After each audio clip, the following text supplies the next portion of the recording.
Joshua, chitsauko chokutanga.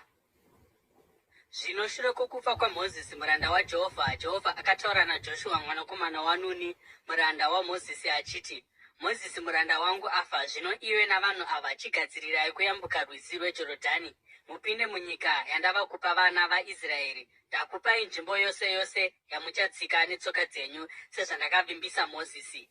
Nyika yenyu ichabva kugwenga ichisvika kuRebhanoni, uye ichabva kurwizi rukuru Yufuratesi nenyika yose yavaHiti ichisvika kugungwa guru riri kumavirazuva. Hakuna achagona kurwisana newe kwamazuva ose oupenyu hwako. Sezvandaiva naMozisi ndichava newe. Handizokusiyi kana kukurasa. Simba utsunge mwoyo, nokuti uchatungamirira vanhu ava kuti vatore nyika yandakapikira madzitateguru avo kuti ndivape senhaka yavo. Simba ushinge kwazvo, chenjerera kuti uteerere mirayiro yose yawakapiwa naMozisi muranda wangu. Usatsaukira kurudyi kana kuruboshwe, kuti ubudirire kwose kwose kwaunoenda.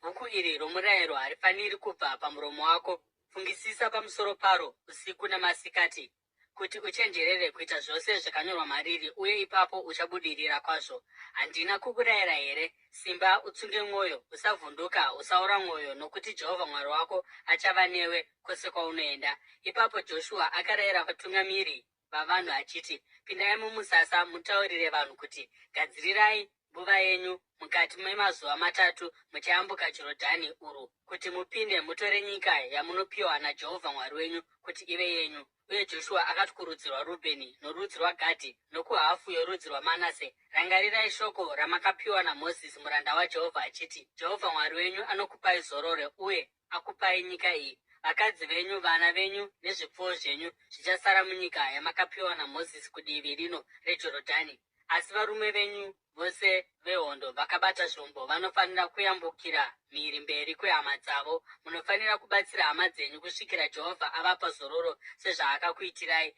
uye kusvikira vatorawo nyika yavari kupiwa naJehovha Mwari wavo. Mushure maizvozvo munogona kudzokera munogara munyika yenyu yamakapiwa naMozisi muranda waJehovha, iri kumabvazuva kweJorodhani.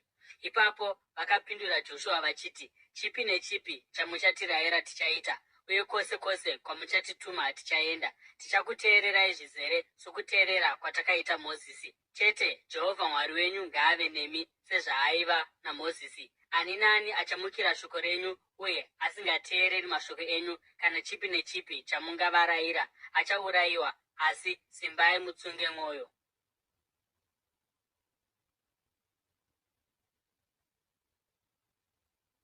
Joshua, chitsauko chechipiri. Zvino Joshua mwanakomana waNuni akatuma vasori vaviri muchivande kubva kuShitimu. Akati, endai munotarisa nyika, kunyanya Jeriko.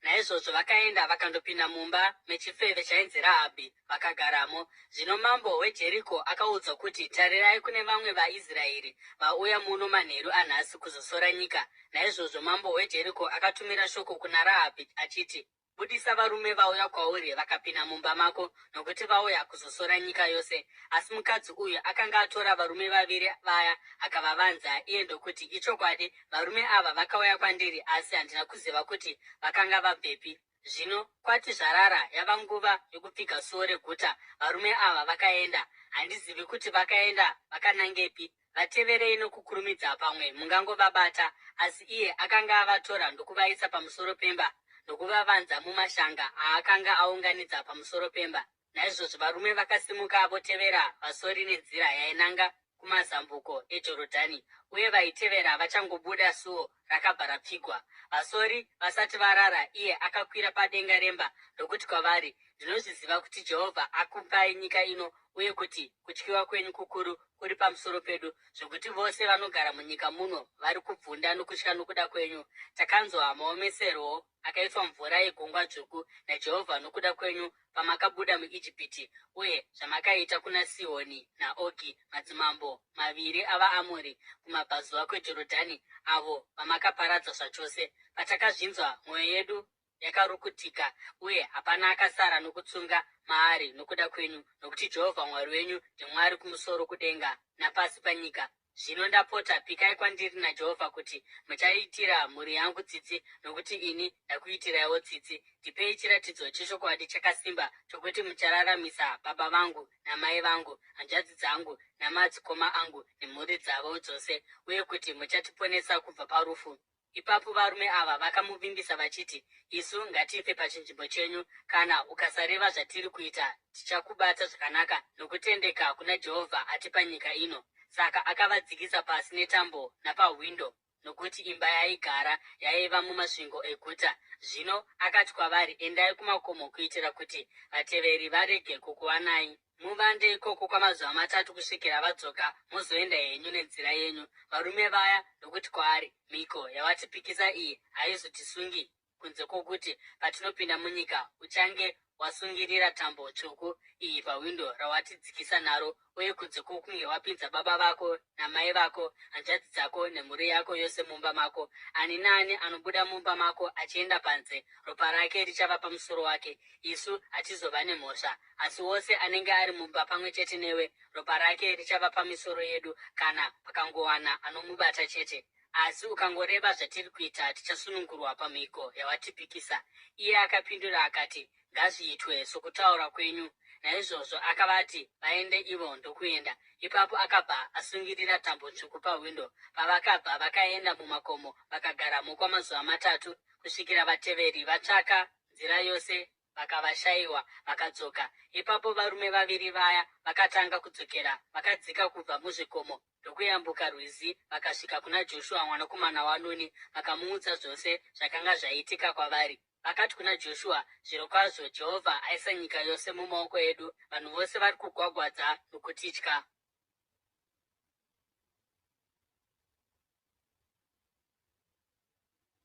Joshua chitsauko chechitatu.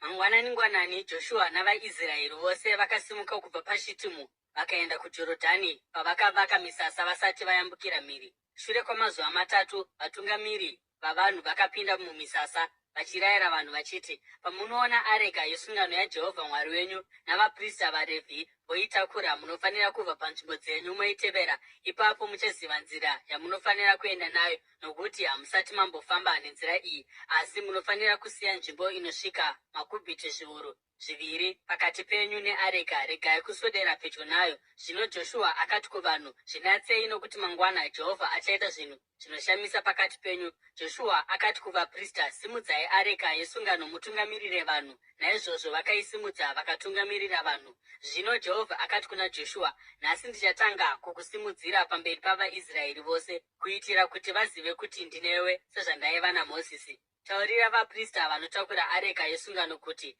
kana masvika panotangira mvura yeJorodhani, munofanira kupinda mumira muJorodhani. Joshua akati kuvaIsraeri, uyai pano muteerere mashoko aJehovha Mwari wenyu. Ichi ndicho chinhu chamuchaziva nacho kuti Mwari wenyu mupenyu ari pakati penyu, uye kuti zvirokwazvo achadzinga vaKenani mberi kwenyu, navaHiti navaPerezi navaGirigashi navaAmoni navaJebhusi.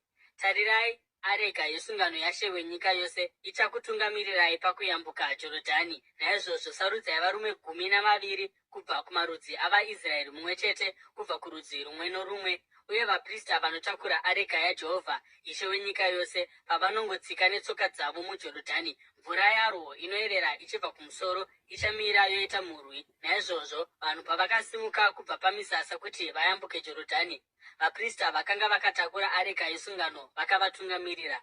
Zvino Jorodhani runogara ruzere nguva yose yokukohwa, asi vaprista vakanga vakatakura areka pavakangosvika paJorodhani, tsoka dzavo dzichitsika kumucheto kwemvura, mvura yaibva kumusoro yakabva yamira kuerera, yakaungana ikaita murwi iri kure chaizvo paguta rinonzi Adhama pedyo neZaretani. Mvura yaererawo ichidzika kugungwa yeArabha, gungwa romunyu, yakagurwa zvachose. Naizvozvo vanhu vakayambuka mhiri kwakatarisana neJeriko. Vaprista vakanga vakatakura areka yesungano yaJehovha vakaramba vamire pavhu rakaoma pakati peJorodhani, vaIsraeri vose pavaipfuura, kusvikira rudzi rwose rwapedza kuyambuka napavhu rakaoma.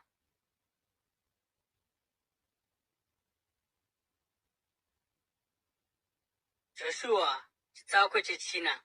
Rudzi rwose parwakapedza kuyambuka Jorodhani, Jehovha akati kuna Joshua, sarudza varume 12 kubva pakati pavanhu mumwe chete parudzi rumwe norumwe, ugovaudza kuti vatore mabwe 12 kubva pakati peJorodhani panga pakamira vaprista, mugoatakura mugoaisa pamunorara nhasi manheru. Saka Joshua akadaidza varume 12 vaakanga asarudza kubva kuvaIsraeri, mumwe chete kubva kurudzi rumwe norumwe. Akati kwavari, endai pamberi peareka yaJehovha mupinde pakati peJorodhani. Mumwe nomumwe wenyu anofanira kutakura dombo pafudzi pake, zvichienderana nokuwanda kwamarudzi avaIsraeri, kuti ave chiratidzo pakati penyu. Mumazuva anotevera kana vana venyu vobvunza vachiti, ko matombo aya anorevei, muvataurire kuti mvura yeJorodhani yaiyerera yakaganhurwa pamberi peareka yesungano yaJehovha. Pavakayambuka Jorodhani, mvura yeJorodhani yakaganhurwa. Matombo aya anofanira kuva chirangaridzo kuvanhu veIsraeri nokusingaperi. Saka vaIsraeri vakaita sezvavakarayirwa naJoshua. Vakatora matombo 12 kubva pakati peJorodhani aienderana nokuwanda kwamarudzi avaIsraeri, sezvakanga zvataurirwa Joshua naJehovha. Vakaatakura vakaenda nawo kumisasa yavo kwavakanoaisa pasi. Joshua akamisa matombo 12 akanga ari pakati peJorodhani, pakanga pakamira vaprista vakanga vakatakura areka yesungano, uye achiripo nanhasi uno. Vaprista vakanga vakatakura areka vakaramba vakamira pakati peJorodhani kusvikira zvose zvakanga zvarayirwa naJoshua naJehovha zvaiitwa navanhu, sokurayirwa kwakanga kwaitwa Joshua naMozisi. Vanhu vakakurumidza kuyambuka, uye vose vachangoyambuka areka yaJehovha navaprista vakayambukawo vanhu vakavatarisa. Varume vokwaRubheni nevokwaGadhi nehafu yorudzi rwaManase vakayambuka vakatakura zvombo zvokurwa nazvo pamberi pavaIsraeri sokurayirwa kwavakanga vaitwa naMozisi. Vanenge zviuru 40 vakanga vakatakura zvombo zvokurwa nazvo vakayambukira mhiri pamberi paJehovha vakaenda kumapani eJeriko kundorwa. Pazuva iroro Jehovha akasimudzira Joshua pamberi pavaIsraeri vose vakamuremekedza mazuva ose oupenyu hwake, sokuremekedzwa kwavakanga vaita Mozisi. Zvino Jehovha akati kuna Joshua, rayira vaprista vakatakura areka yechipupuriro kuti vabude kubva muJorodhani. Saka Joshua akarayira vaprista achiti, budai muJorodhani. Zvino vaprista vakanga vakatakura areka yesungano yaJehovha vachangobuda kubva pakati peJorodhani, tsoka dzavo dzichangotsika ivhu rakaoma, mvura yeJorodhani yakadzokera panzvimbo yayo ikazara kusvika nokumahombekombe ose. Pazuva re10 romwedzi wokutanga vanhu vakabuda kubva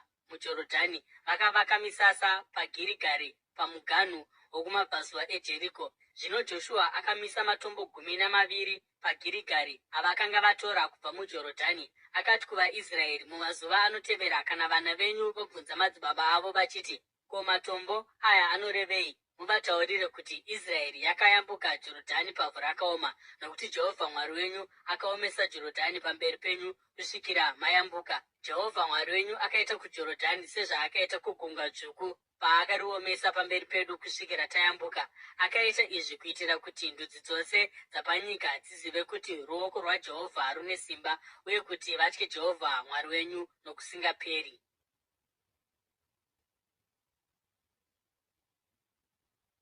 Joshua chitsauko chechishanu.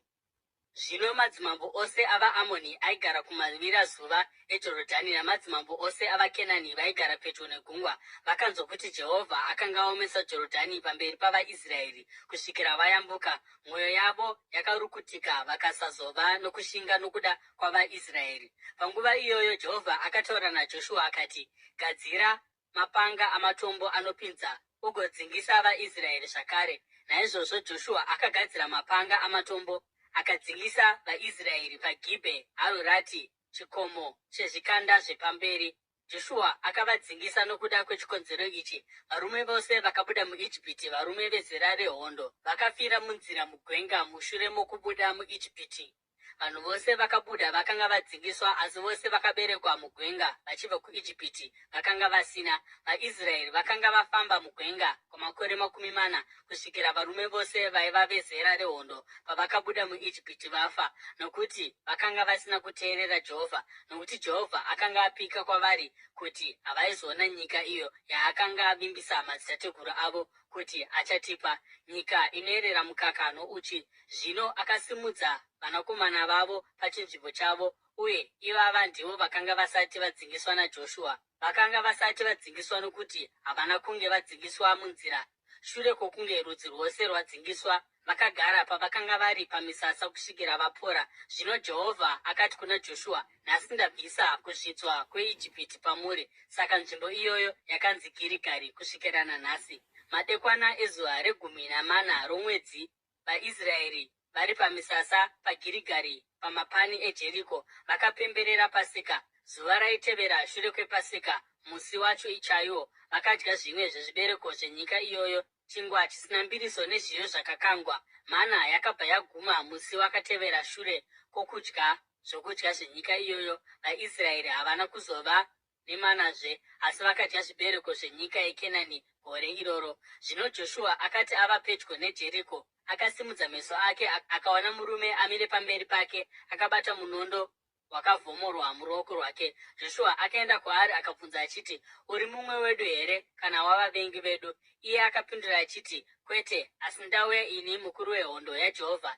Ipapo Joshua akawira pasi nechiso chake akanamata, uye akamubvunza achiti, ishe wangu, mune shoko reiko kumuranda wenyu? Mukuru wehondo yaJehovha akapindura achiti, bvisa shangu dzako mutsoka dzako, nokuti nzvimbo yaumire itsvene. Joshua akaita saizvozvo.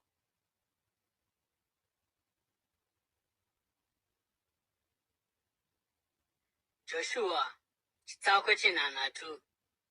Zvino guta reJeriko rakanga rapfigwa zvakasimba kwazvo nokuda kwavaIsraeri. Hapana akabuda kunze uye hapana akapinda mukati. Zvino Jehovha akati kuna Joshua, tarira, ndaisa Jeriko mumaoko ako, pamwe chete namambo waro navarume varo vehondo. Fambai mutenderere guta kamwe chete pamwe navarume vose vehondo. Muite izvi kwamazuva 6. Ngapave navaprista 9 vakatakura hwamanda dzenyanga dzamakondobwe pamberi peareka. Pazuva rechinomwe fambai muchitenderera guta kanomwe, vaprista vachiridza hwamanda. Kana makazovanzwa varidza hwamanda kwenguva refu, vanhu vose vanofanira kudanidzira zvikuru. Ipapo rusvingo rweguta ruchakoromoka, vanhu vagopinda mumwe nomumwe vakanangana naye. Saka Joshua mwanakomana waNuni akadana vaprista akati kwavari, takurai areka yesungano yaJehovha, uye vaprista 9 ngavatakure hwamanda pamberi pavo. Akarayira vanhu akati, endai mberi, fambai muchipoterera guta. Varume vakatakura zvombo zvokurwa nazvo vaende mberi kweareka yaJehovha. Joshua paakapedza kutaura navanhu, vaprista 9 vakatakura hwamanda 9 pamberi paJehovha vakaenda pamberi, vachiridza hwamanda dzavo. Areka yesungano yaJehovha ikavatevera. Vakanga vakatakura zvombo zvokurwa nazvo vakafamba mberi kwavaprista vairidza hwamanda, navarindi veshure vakatevera areka. Nguva yose iyi hwamanda dzairira, asi Joshua akanga arayira vanhu achiti, musadanidzira, musasimudza manzwi enyu, musamboti bufu kusvikira zuva randinokuudzai kuti mudanidzire. Ipapo ndipo pamunozodanidzira. Naizvozvo akarayira kuti areka yaJehovha itakurwe ipoterere guta, iripoterere kamwe chete. Ipapo vanhu vakadzokera kumisasa vakararako. Joshua akamuka rungwanangwana zuva raitevera, vaprista ndokutakura areka yaJehovha. Vaprista 9 vakatakura hwamanda 9 vakaenda pamberi, vakafamba pamberi peareka yaJehovha vachiridza hwamanda. Varume vakanga vakatakura zvombo zvokurwa nazvo vakavatungamirira, uye varindi veshure vakatevera areka yaJehovha, hwamanda dzichingoridzwa. Naizvozvo pazuva rechipiri vakafamba vachipoteredza guta kamwe chete, vakadzokera kumisasa. Vakaita izvi kwamazuva 6. Pazuva rechinomwe vakamuka mambakwedza, vakafamba vachipoteredza guta kanomwe nenzira imwe chete, asi musi uyu vakapoterera guta kanomwe. Panguva yechinomwe vaprista pavakaridza hwamanda, Joshua akarayira vanhu achiti, danidzirai, nokuti Jehovha akupai guta. Guta nezvose zviri mariri rinofanira kupiwa kuna Jehovha, asi Rahabhu chifeve bedzi navose vaainavo mumba make ndivo vachasiyiwa, nokuti akavanza vasori vatakatuma. Asi imi musaswedera pazvinhu zvakatukwa, kuti murege kuzviunzira kuparara nokutora kana chimwe chazvo. Dzimwe nguva mungaunza kuparara pamusasa weIsraeri mukaipinza padambudziko. Sirivha yose negoridhe nemidziyo yendarira yesimbi zvakatsaurirwa Jehovha, uye zvinofanira kuiswa munochengeterwa pfuma yake. Hwamanda padzakarira vanhu vakadanidzira, uye pakurira kwehwamanda vanhu pavakadanidzira zvikuru, rusvingo rwakakoromoka. Naizvozvo murume mumwe nomumwe akamhanya achipinda napakanga vakanangana naye vachibva vatora guta. Vakapa guta kuna Jehovha kuti riparadzwe nomunondo. Chipi nechipi chairarama mariri, varume navakadzi, vaduku navakuru, mombe, makwai nembongoro. Joshua akati kuvarume vaviri vakanga vasora nyika, pindai mumba mechifeve mumubudise iye navose vokwake sezvamakapika kwaari. Naizvozvo majaya akanga asora akapindamo akabudisa Rahabhi baba vake namai vake nehanzvadzi dzake navose vokwake. Vakabudisa mhuri yose vakavaisa kunze kwomusasa weIsraeri. Ipapo vakabva vapisa guta rose nazvose zvaiva mariri, asi vakaisa sirivha negoridhe nemidziyo yendarira neyesimbi munochengeterwa pfuma yemba yaJehovha. Asi Joshua akasiya Rahabhi chifeve nemhuri yake navose vokwake, nokuti akanga avanza varume vakatumwa naJoshua savasori kuJeriko, uye agere pakati pavaIsraeri nanhasi uno. Panguva iyoyo Joshua akareva mhiko iyi achiti, ngaatukwe pamberi paJehovha munhu achazoedza kuvakazve guta iri Jeriko. Acharasikirwa nomwanakomana wake wedangwe paachaisa nheyo dzaro. Acharasikirwa negotwe rake paachamisa mumasuo aro. Naizvozvo Jehovha akava naJoshua, mbiri yake ikapararira nenyika yose.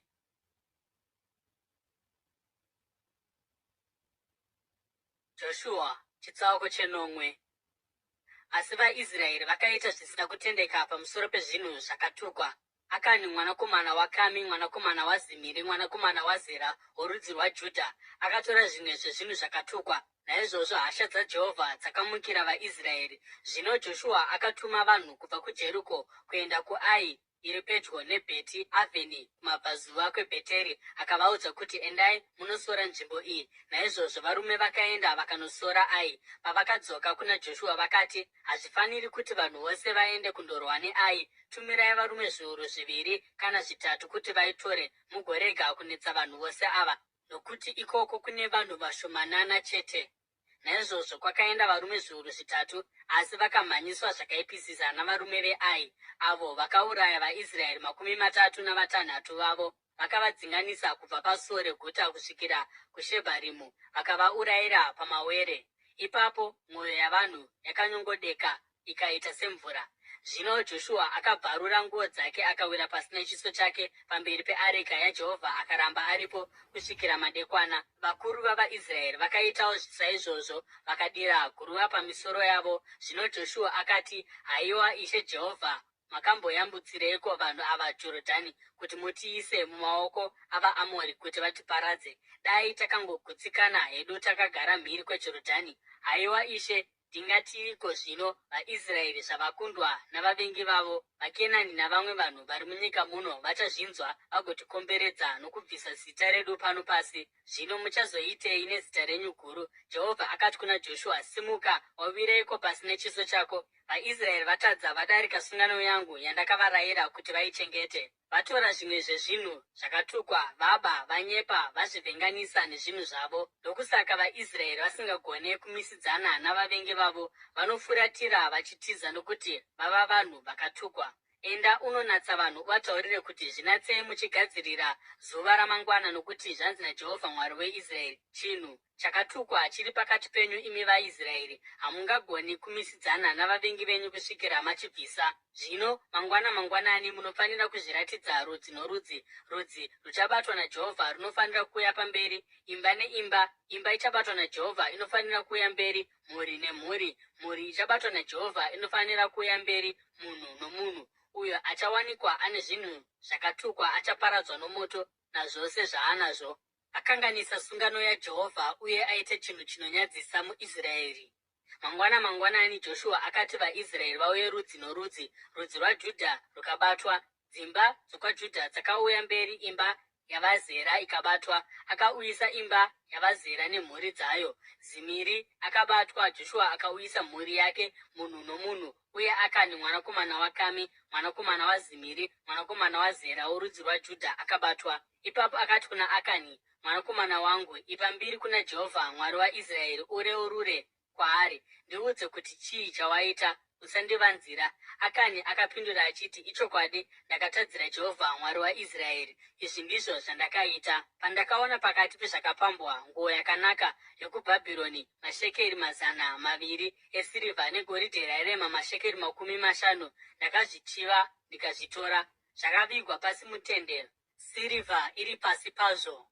Naizvozvo Joshua akatuma nhume vakamhanyira kutende vakanowana zviriko zvakavigwa mutende rake, sirivha iri pasi.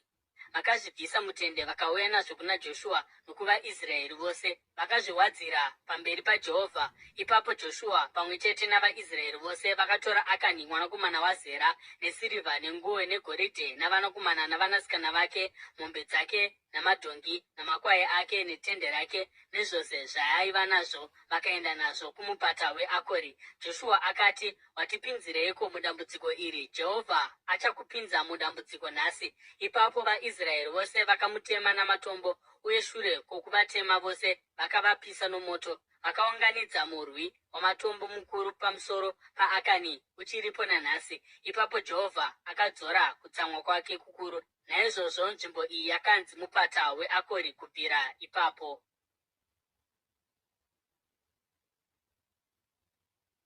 Joshua chitsauko chesere.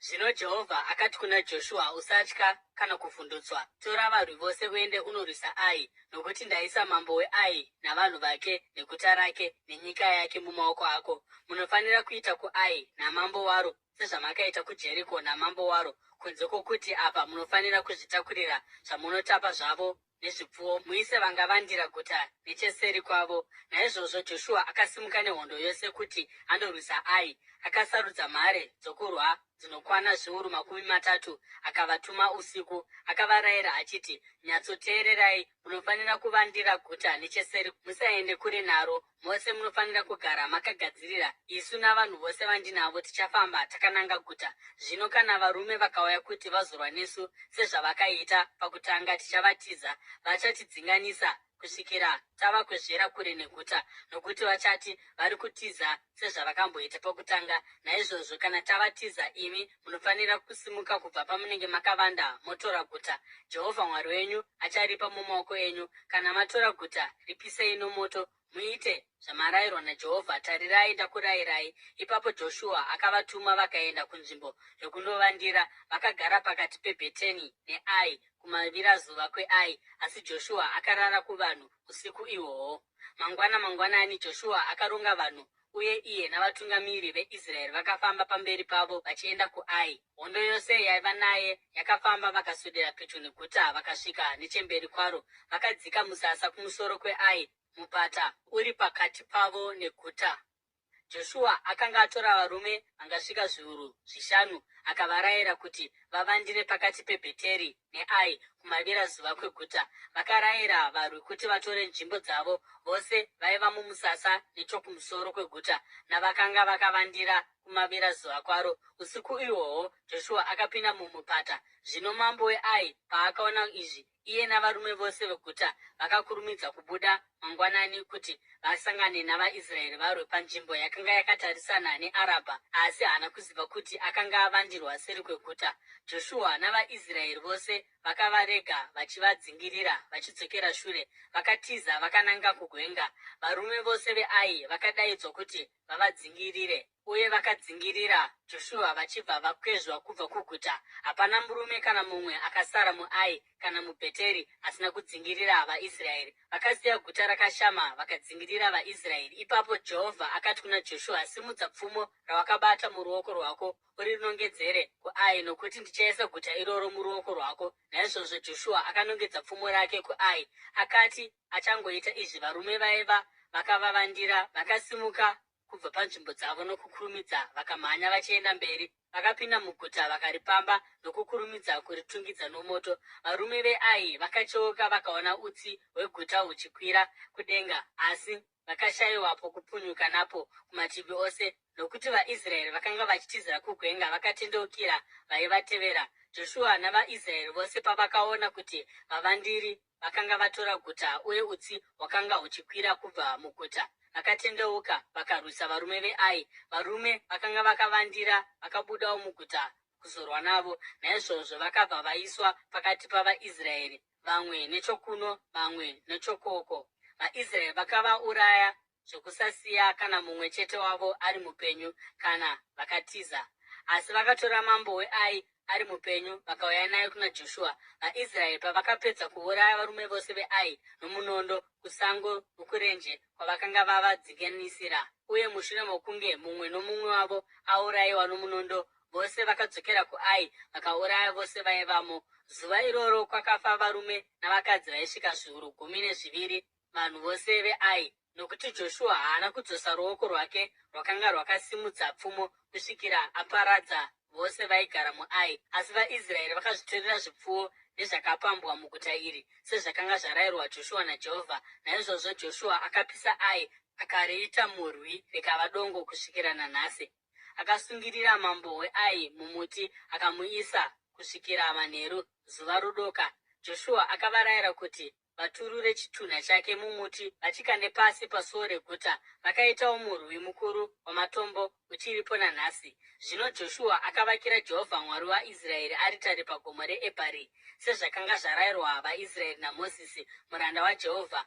Akaivaka sezvazvakanyorwa mubhuku romurayiro yaMozisi. Yakanga iri aritari yamabwe asina kuvezwa, hapana kumboshandiswa mudziyo wesimbi pairi. Vakapa kuna Jehovha zvipiriso zvinopiswa uye vakabayira zvipiriso zvokuwadzana pairi. Zvino ipapo pamberi pavaIsraeri Joshua akanyorazve pamabwe murayiro waMozisi waakanga ambonyora. VaIsraeri vose navatorwa navakuru vavo navatariri vavo navatongi vavo vakanga vakamira kumativi maviri eareka yesungano yaJehovha vakatarisa avo vakanga vakaitakura. Vaprista vakanga vari vaRevhi. Imwe hafu yavanhu vakanga vakamira pamberi pegomo reGirizimu uye imwe hafu yakamira pamberi pegomo reEbhari, sezvakanga zvarayirwa Mozisi muranda waJehovha pakutanga paakati vanhu veIsraeri varopafadzwe. Mushure maizvozvo Joshua akaverenga mashoko ose omurayiro, maropafadzo nezvituko sokunyorwa kwazvakaitwa mubhuku romurayiro. Hapana shoko kana rimwe pane zvose zvakanga zvarayirwa naMozisi risina kuverengerwa ungano yose yavaIsraeri naJoshua, kusanganisira vakadzi navana navatorwa vaigara pakati pavo.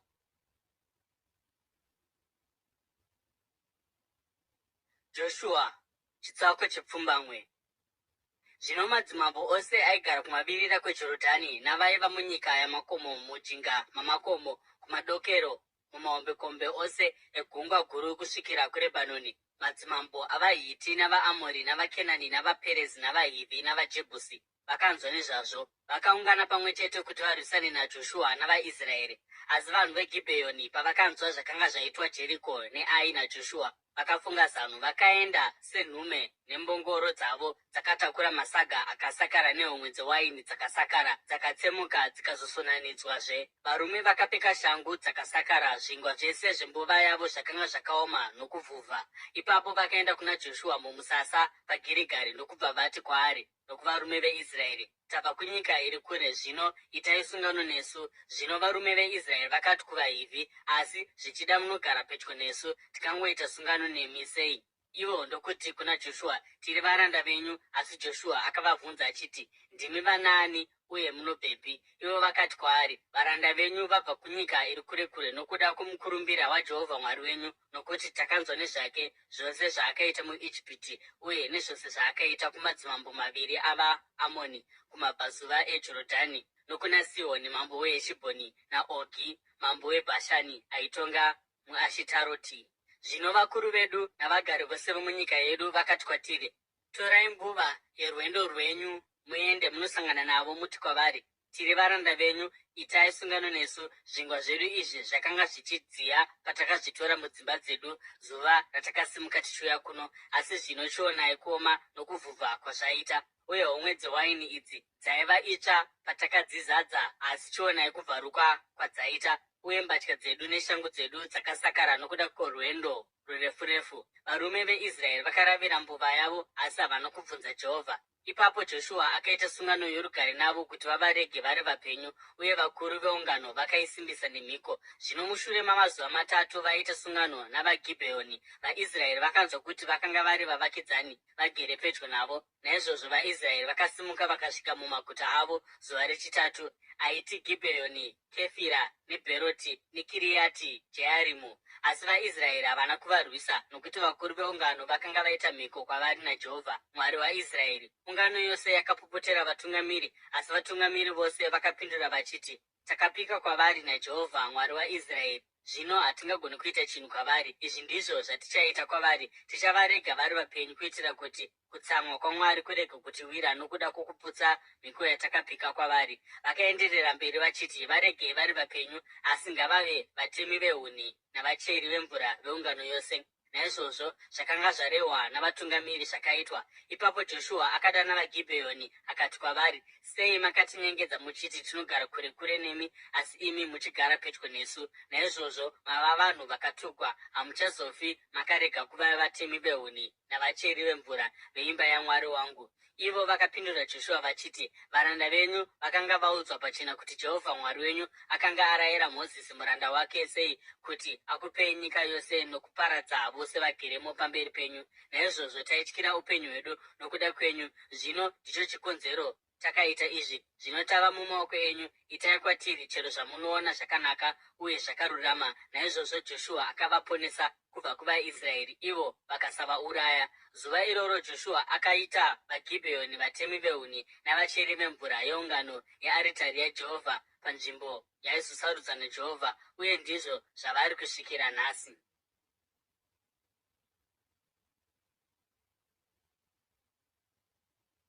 Joshua chitsauko chegumi. Zvino Adhoni Zedheki mambo weJerusarema akanzwa kuti Joshua akanga atora Ai akariparadza zvachose. Akaitira Ai namambo waro sezvaakanga aitira Jeriko namambo wayo, uye kuti vanhu veGibheoni vakanga vaita sungano yorugare navaIsraeri, uye kuti vaigara pedyo navo.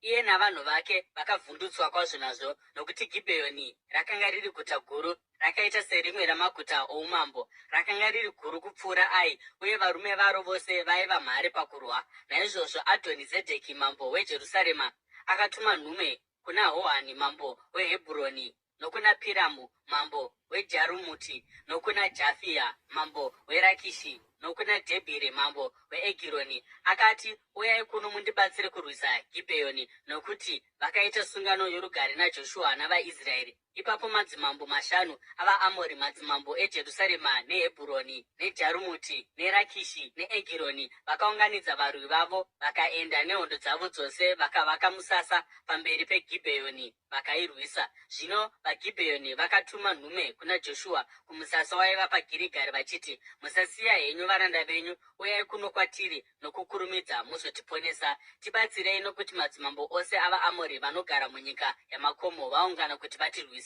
Naizvozvo Joshua akafamba achibva paGirigari, iye navarwi vose vaaiva navo navarume vose vesimba noumhare. Jehovha akati kuna Joshua, usavatya, ndavaisa mumaoko ako. Hapana kana mumwe wavo achagona kumira pamberi pako. Naizvozvo Joshua akavarwisa vasingafungiri, shure kwokunge afamba achibva kuGirigari usiku hwose. Zvino Jehovha akaita kuti vavhunduke pamberi pavaIsraeri avo, vakavauraya nokuuraya kukuru paGibheoni.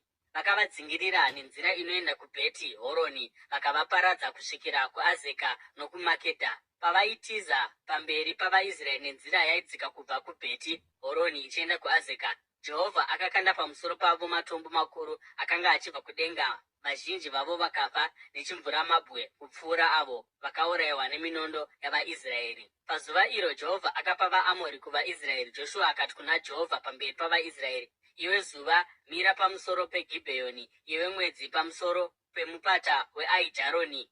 Naizvozvo zuva rakamira nomwedziwo ukamira kusvikira rudzi rwatsiva vavengi varo, sezvakanyorwa mubhuku raJashari. Zuva rakamira pakati pedenga rikanonoka kuvira kwenguva ingaita zuva rose. Hakuna kumboita zuva rakaita seiri nguva yakapfuura kana yakatevera. Pazuva iri Jehovha akateerera munhu. Zvirokwazvo Jehovha akanga achirwira Israeri. Ipapo Joshua akadzokera navaIsraeri vose kumusasa paGirigari. Zvino madzimambo mashanu akanga atiza akandovanda mubako rokuMakedha. Joshua paakaudzwa kuti madzimambo 5 aya akanga awanikwa akavanda mubako paMakedha, akati, kungurisai matombo makuru pamusoro webako mugoziya vamwe varume ipapo kuti varichengete. Asi musamira, teverai vavengi venyu muvarwise nechishure kwavo, uye musavarega vachisvika kumaguta avo, nokuti Jehovha Mwari wenyu avapa mumaoko enyu. Naizvozvo Joshua navaIsraeri vakavaparadza zvachose, asi vashoma vavo vakasara vakasvika kumaguta avo akavakirwa masvingo. Ipapo vanhu vose vakadzokera kuna Joshua kumusasa paMakedha norugare, uye hapana kana mumwe akataura shoko pamusoro pavaIsraeri. Joshua akati, vhurai muromo webako mugondiigira madzimambo 5 aya. Naizvozvo vakabudisa madzimambo 5 aya mubako, mambo weJerusarema, noweHebhuroni, noweJarumuti, noweRakishi, noweEgironi. Pavakauya madzimambo aya kuna Joshua, akadana varume vese veIsraeri akati kuvatungamiri vehondo vakanga vauya naye, uyai pano muise tsoka dzenyu pamitsipa yamadzimambo aya. Naizvozvo vakaenda mberi vakaisa tsoka dzavo pamitsipa yavo. Joshua akati kwavari, musatya, musaora mwoyo, simbai mutsunge mwoyo. Izvi ndizvo zvichaitwa naJehovha kuvavengi venyu vose vamucharwa navo. Ipapo Joshua akavabaya akauraya madzimambo aya ndokuvasungirira pamiti 5, uye vakasiyiwa vakarembera pamiti kusvikira madekwana. Zuva rava kuvira, Joshua akarayira vanhu vakavaturura mumiti ndokuvakanda mubako mavakanga vambovanda. Vakaisa matombo makuru pamuromo webako ayo achiripo nanhasi. Musi iwoyo Joshua akatora Makedha, akabayira guta namambo waro nomunondo, akaparadza zvachose vanhu vose vakanga varimo. Haana kusiya vapenyu, uye akaita kuna mambo weMakedha sezvaakaita kuna mambo weJeriko. Ipapo Joshua navaIsraeri vose vaakanga anavo vakafamba kubva kuMakedha vakaenda kuRibhina ndokuirwisa. Jehovha akapawo guta iroro namambo waro muruoko rwaIsraeri. Joshua akaparadza guta navose vaiva mariri nomunondo. Hapana waakasiya ari mupenyu. Akaita kuna mambo waro zvaakanga aita kuna mambo weJeriko. Ipapo Joshua navaIsraeri vose vaakanga anavo vakabva kuRibhina vakaenda kuRakishi, vakavaka misasa pedyo naro vakarirwisa. Jehovha akapa Rakishi kuvaIsraeri. Joshua akaritora nezuva rechipiri akaparadza guta navose vaiva mariri nomunondo sezvaakaita Ribhina. Ipapo Horamu mambo weGezeri akauya kuzobatsira Rakishi, asi Joshua akamukunda pamwe chete nehondo yake kusvikira pasisina mupenyu akasara. Ipapo Joshua navaIsraeri vose vaakanga anavo vakafamba kubva kuRakishi vakaenda kuEgironi vakavaka misasa pedyo naro vakairwisa. Vakaritora musi iwoyo vakariparadza nomunondo zvachose navose vaiva mariri sezvavakaita kuRakishi. Ipapo Joshua navaIsraeri vose vaakanga navo vakafamba kubva kuEgironi vakaenda kuHebhuroni vakarirwisa.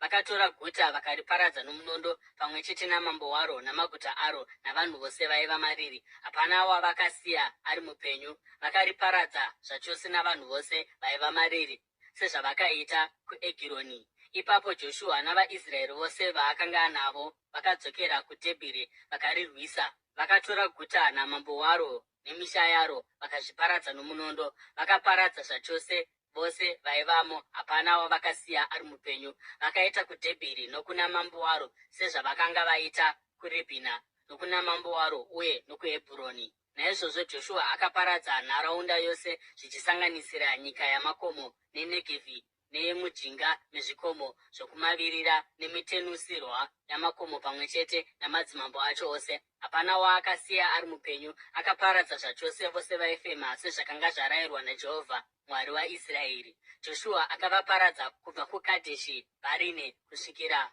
kuGaza, uye nokubva kudunhu rose reGosheni kusvikira kuGibheoni. Madzimambo aya ose nenyika dzawo akakundwa naJoshua panguva imwe chete, nokuti Jehovha Mwari waIsraeri akarwira Israeri. Ipapo Joshua akadzokera navaIsraeri vose kumusasa kuGirigari vakarirwisa.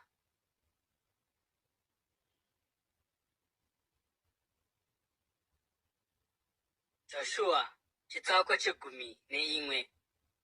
Zvino Jabhini mambo weHazori akati anzwa pamusoro paizvozvi, akatumira shoko kuna Jobhabhi mambo weMadhoni nokuna madzimambo eShimuroni neAkishafi, uye nokumadzimambo okumusoro aigara mumakomo muArabha zasi kweKinereti, kumadokero kwamajinga ezvikomo, uye nokuzvikomo zveNafoti Dhori kumadokero, nokuvaKenani kumabvazuva nokumadokero, nokuvaAmori, vaHiti, vaPerezi navaJebhusi munyika yamakomo, uye nokuvaHivhi muzasi muHemoni mudunhu reMizipa. Vakauya nehondo dzavo dzose namabhiza nengoro zhinji zhinji navanhu vazhinji kwazvo, vakanga vakawanda sejecha rapamahombekombe egungwa.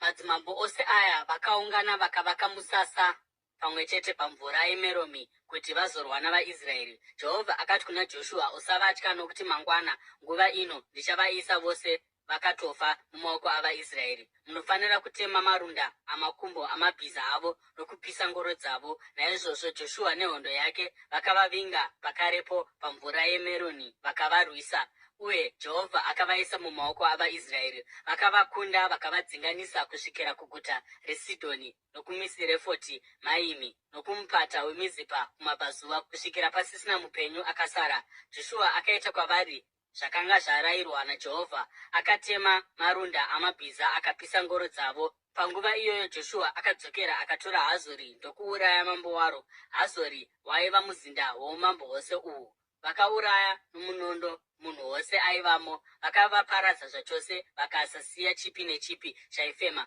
uye akapisa Hazori pacharo nomoto. Joshua akakunda maguta oumambo ose aya namadzimambo awo ndokuvauraya nomunondo. Akavaparadza zvachose sezvakanga zvarayirwa naMozisi muranda waJehovha. Asi vaIsraeri havana kupisa kana rimwe ramaguta akanga akavakwa pazvikomo zvavo, kusara kweHazori chete rakapiswa naJoshua. VaIsraeri vakatakura zvose zvavakapamba nezvipfuwo zvamaguta iwaya, asi vakaparadza zvachose vanhu vose, vakasasiya kana mumwe aifema, sezvakanga zvarayirwa Mozisi muranda wake naJehovha. Saizvozvo Mozisi akarayira Joshua, uye Joshua akazviita. Hapana chaakasiya chisina kuitwa pane zvose zvakanga zvarayirwa Mozisi naJehovha. Naizvozvo Joshua akatora nyika yose iyi, nyika yamakomo neNegevhi, dunhu rose reGosheni, majinga ezvikomo zvokumavirira neArabha namakomo eIsraeri namajinga awo, kubvira kugomo reHaraki rinokwidza rakananga kuSeiri, kuBhaari Gadhi mumupata weRebhanoni, zasi kwegomo reHemoni. Akabata madzimambo avo ose akavaparadza akavauraya. Joshua akarwa namadzimambo ose aya kwenguva refu. Hakuna kana guta rimwe rakaita sungano yorugare navaIsraeri kunze kwavaHivhi vaigara muGibheoni. Vakavatora vose pakurwa, nokuti Jehovha ndiye akaomesa mwoyo yavo kuti varwe navaIsraeri, kuti vavaparadze zvachose, vavaparadze pasina kunzwira tsitsi, sezvakanga zvarayirwa Mozisi naJehovha. Panguva iyoyo Joshua akaenda akandoparadza vaAnaki munyika yamakomo, kubva kuHebhuroni nokuDhebhiri nokuAnabhi, nokubva munyika yose yamakomo yeJudha, uye nokubva munyika yose yamakomo yavaIsraeri. Joshua akavaparadza zvachose namaguta avo. Hakuna vaAnaki vakasara munyika yeIsraeri. Kusara kumuGaza nomuGati nomuAsidhodhi makasara vamwe. Naizvozvo Joshua akatora nyika yose sezvakanga zvarayirwa Mozisi naJehovha, uye akaipa kuvaIsraeri kuti ive nhaka yavo zvichienderana namarudzi avo. Ipapo nyika yakazorora pakurwa.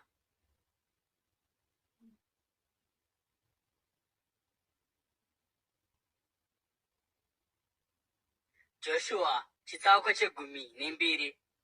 Aya ndiwo madzimambo enyika iyoyo akakundwa navaIsraeri, uye nenyika yavo yavakatora kumabvazuva eJorodhani kubva kumupata weAnoni kusvikira kugomo reHemoni, zvichisanganisira divi rose rokumabvazuva eArabha. Sihoni mambo wavaAmori aitonga muHeshibhoni. Aitonga kubva kuAroeri kumucheto womupata weAnoni, kubva pakati pomupata kusvikira kurwizi rweJabhoki unova muganhu wavaAmori. Izvi zvaisanganisira hafu yeGireadhi. Akatongawo kumabvazuva eArabha kubva kugungwa reKinereti kusvikira kugungwa reArabha, gungwa romunyu, kusvikira kuBheti Jeshimoti nokurutivi rwezasi nyasi kwemawere ePisiga, uyewo nenyika yaOgi mambo weBhashani, mumwe wevokupedzisira wavaRefi. Akatonga muAshitaroti nomuEdhirei. Akatonga gomo reHemoni neSareka neBhashani yose kusvikira kumuganhu wavanhu veGesheri neMaaka, nehafu yeGireadhi kusvikira kumuganhu weSihoni mambo weHeshibhoni.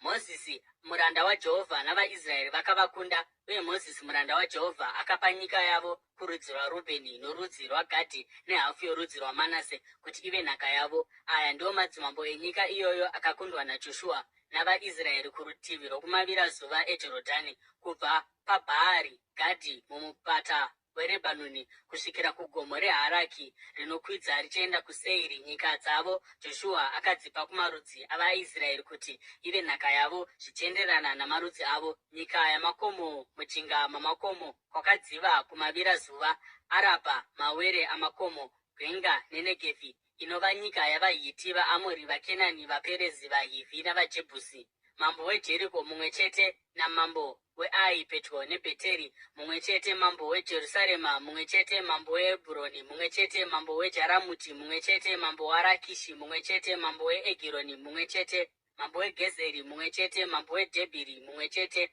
mambo weGedheri mumwe chete, mambo weHoma mumwe chete, mambo weAradhi mumwe chete, mambo weRibhina mumwe chete, mambo weAdharamu mumwe chete, mambo weMakedha mumwe chete, mambo weBheteri mumwe chete, mambo weTapu mumwe chete, mambo weHeferi mumwe chete, mambo weAfeki mumwe chete, mambo weRasharoni mumwe chete, mambo weMadhoni mumwe chete, mambo weHazori mumwe chete, mambo weShimuroni Meroni mumwe chete, mambo weAkishafi mumwe chete, mambo weTaanaki mumwe chete, mambo weMegidho mumwe chete, mambo weKadheshi mumwe chete, mambo weJokineamu muKarimeri mumwe chete, mambo weDhori muNafoti Dhori mumwe chete, mambo weGoimi muGirigari mumwe chete, mambo weTiriza mumwe chete, madzimambo 31 pamwe chete.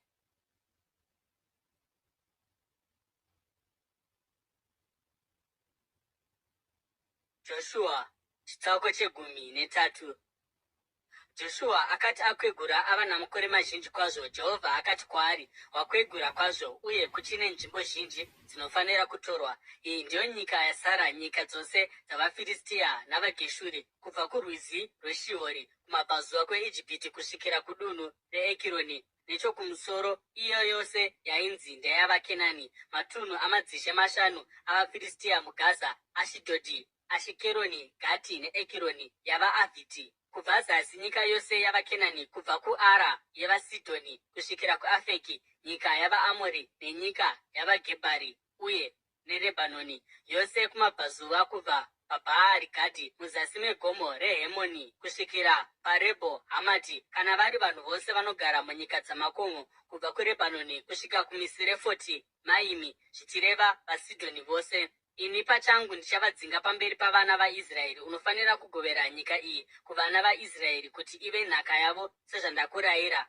uye ugoigovanisa senhaka pakati pamarudzi 10.5 yorudzi rwaManase. Imwe hafu yaManase navaRubheni navaGadhi vakanga vagamuchira nhaka yavakanga vapiwa naMozisi kumabvazuva kweJorodhani sokuvagovera kwaakanga aita iye muranda waJehovha, yaibva kuAroeri nechokumusoro kwomupata weArinoni, ichibvawo kuguta riri pakati pomupata, zvichibatanidzira bani rose reMedhebha kusvikira kuDhibhoni, uye maguta ose aSihoni mambo wavaAmori aitonga muHeshibhoni kusvikira kumuganhu wavaAmoni. Yaibatanidzirwawo Gireadhi nenyika yavanhu veGeshuri neMaaka negomo rose reHemoni uye neBhashani kusvikira kuSareka, zvichireva umambo hwose hwaOgi muBhashani, akanga ambotonga muAshitaroti neEdhirei, uye akanga apunyuka akava mumwe wavakanga vasara pakati pavaRefaiti. Mozisi akanga avakunda akavatorera nyika yavo, asi vaIsraeri havana kudzinga vanhu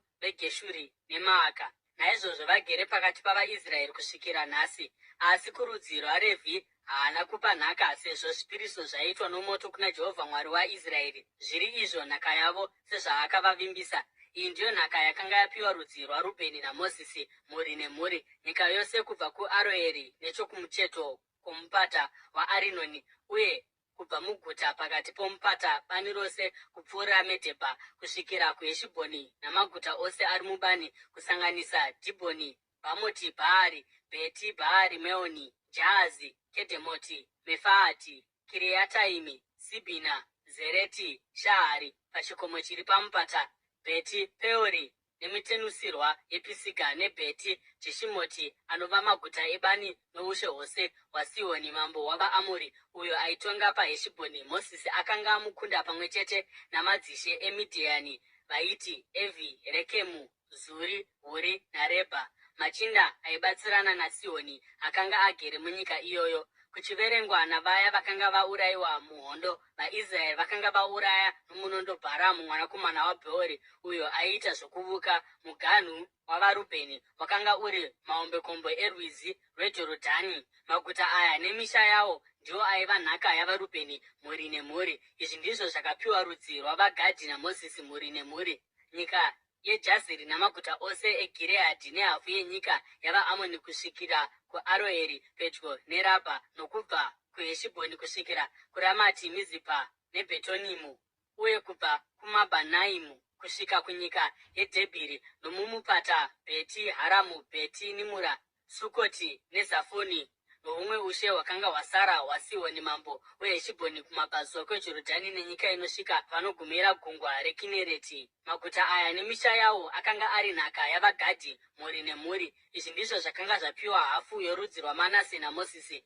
ndiko kuti kuhafu yemhuri yezvizvarwa zvaManase mhuri nemhuri. Nyika yavo yaibva paMahanaimi ichibatanidzira neBhashani yose noushe hwose hwaOgi mambo weBhashani, nemisha yose yeJairi yaiva paBhashani, maguta 60. Hafu yeGireadhi neAshitaroti neEdhirei, maguta oushe hwaOgi muBhashani. Iyi ndiyo yaiva nhaka yezvizvarwa zvaMakiri mwanakomana waManase, zvehafu yavanakomana vaMakiri mhuri nemhuri. Ndiyo nhaka yakagoverwa naMozisi pamapani eMoabhu mhiri kwaJorodhani kumabvazuva kweJeriko. Asi rudzi rwaRevhi haruna kupiwa nhaka naMozisi. Jehovha Mwari wavaIsraeri ndiyo nhaka yavo sezvaakavavimbisa.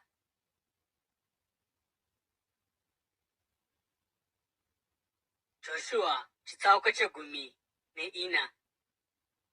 Zvino idzi ndidzo nzvimbo dzakagamuchirwa navana vaIsraeri senhaka munyika yeKenani, dzavakagoverwa nomuprista Ereazari naJoshua mwanakomana waNuni, navakuru vedzimba dzamadzibaba amarudzi avana vaIsraeri.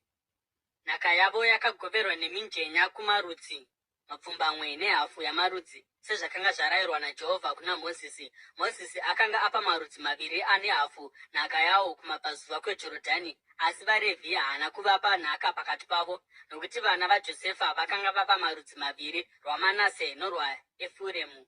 VaRevhi havana kuwana mugove wenyika, asi maguta okugara namafuro amakwai avo nemombe dzavo. Naizvozvo vana vaIsraeri vakakamura nyika sezvakanga zvarayirwa Mozisi naJehovha. Zvino vanhu veJudha vakaenda kuna Joshua paGirigari, uye Karebhu mwanakomana waJafune muKenizi akati kwaari, imi munoziva zvakataurwa naJehovha kuna Mozisi munhu waMwari pamusoro pangu nemi paKadheshi Bharine. Ndakanga ndava namakore 40 pandakatumwa naMozisi muranda waJehovha paKadheshi Bharine kundosora nyika, uye ndakadzoka neshoko kwaari sezvandakafunga ini. Asi hama dzangu dzakanga dzakwidza neni dzakakodza mwoyo yavanhu nokutya. Kunyange zvakadaro ini ndakatevera Jehovha Mwari wangu nomwoyo wose. Saka pazuva iro Mozisi akapika kwandiri akati, nyika yose yauchafamba pairi netsoka dzako ichava nhaka yako navana vako nokusingaperi, nokuti wakatevera Jehovha Mwari wangu nomwoyo wako wose. Zvino ipapo, sokuvimbiswa kwakaitwa naJehovha, akandiraramisa kwamakore 45 kubva panguva yakataurwa izvi kuna Mozisi.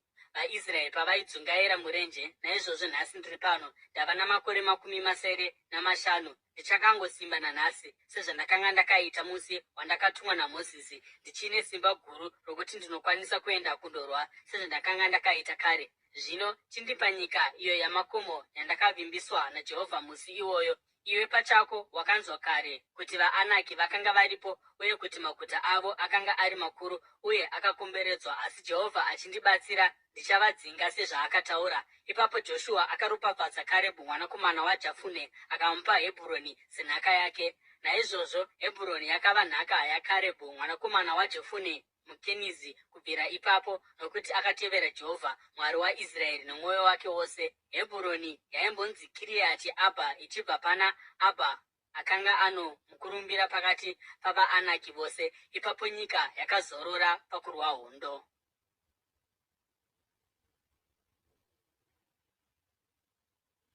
Joshua chitsauko 15. Nzvimbo yakapiwa rudzi rwaJudha mhuri nemhuri yaisvika kunyika yeEdhomu, kugwenga reZini, zasi kumagomo chaiko. Muganhu wavo wezasi waitangira pamuganhu wegungwa romunyu uchiyambukira zasi kumupata wechinyavada uchipfuurira kuenda kuzini uchizopfuurira kuenda nechezasi kwekadheshi bharine. Ipapo waenda uchipfuura nepahezironi kusvika adhari uchikombamira kukarika. Ipapo waipfuurira kuazimoni uchindobatana nerwizi rweIjipiti wogumira kugungwa. Uyu ndiwo muganhu wavo wezasi. Muganhu wokumabvazuva ndiwo gungwa romunyu kusvikira kumuromo werwizi rweJorodhani. Muganhu wokumusoro waitangira kugungwa pamuromo weJorodhani uchienda kuBheti Hogira ndokupfuurira nokumusoro kweBheti Arabha kusvika kubwe reBhohani mwanakomana waRubheni. Ipapo muganhu waizokwira kuDhebhiri uchibva pamupata weAkori uye uchidzokera nechokumusoro wakananga kuGirigari pakatarisana nomupata weAdhumimi. Nechezasi kwomupata waipfuurira napamvura yeEni Shemeshi ndokuzobudira kuEri Rogeri. Ipapo waikwira napamupata waBheni waHinomi wakanga uri zasi kwamateru eguta ravaJebhusi rinova Jerusarema. Kubva ipapo waikwira kumusoro kwechikomo kumavirira kwomupata waHinomi nechokumusoro kwamagumo omupata weRefaimi. Kubva pamusoro pechikomo muganhu wainanga kuchitubu chemvura zhinji yeNefutoa uchibudira kumaguta egomo reEfuroni ndokuzoburuka wakananga Bhaara iro Kiriati. Ipapo waikombamira kumavirira uchibva paBhaara kusvika pagomo reSeiri uchienda nokumawere egomo reJearimi iro Kesaroni ndokupfuurira pasi kuBheti Shemeshi uchizoyambukira kuTimia. Waiendawo nokumawere echokumusoro kweEkironi uchidzoka wakananga kuShikeroni uchipfuura nokugomo raBhaara uchisvika kuJabhuneeri. Muganhu waindogumira kugungwa. Muganhu kumavirira ndiwo mahombekombe egungwa guru. Iyi ndiyo miganhu yakapoteredza Judha zvichienderana nedzimba dzavo. Joshua akapa Karebhu mwanakomana waJefune mugove pakati pavana vaJudha sezvaakarayirwa naJehovha. Akamupa Kiriati Abha iro Hebhuroni. Abha akanga ari tateguru waAnaki. Karebhu akadzinga vanakomana vatatu vaAnaki vaiti Sheshai, Ahimani naTarimani, zvizvarwa zvaAnaki kubva paHebhuroni. Kubva ipapo akandorwa navanhu vaigara kuDhebhiri yaimbonzi Kiriati Seferi. Karebhu akati, munhu anorwa neKenati Seferi akarikunda, ndichamupa mukunda wangu Akisa ave mukadzi wake. Otinieri mwanakomana waKenazi munun'una waKarebhu akarikunda, saka Karebhu akamupa mwanasikana wake Akisa akava mukadzi wake. Akisa akati achisvika kuna Otinieri nerimwe zuva akamukurudzira kuti akumbire munda kubva kuna baba vake. Paakaburuka pambongoro yake, Karebhu akati kwaari, ndingakuitireiko? Iye akati, ndiitirei nyasha zvamakandipa nyika yeNegevhi, ndipeiwo zvakare matsime emvura.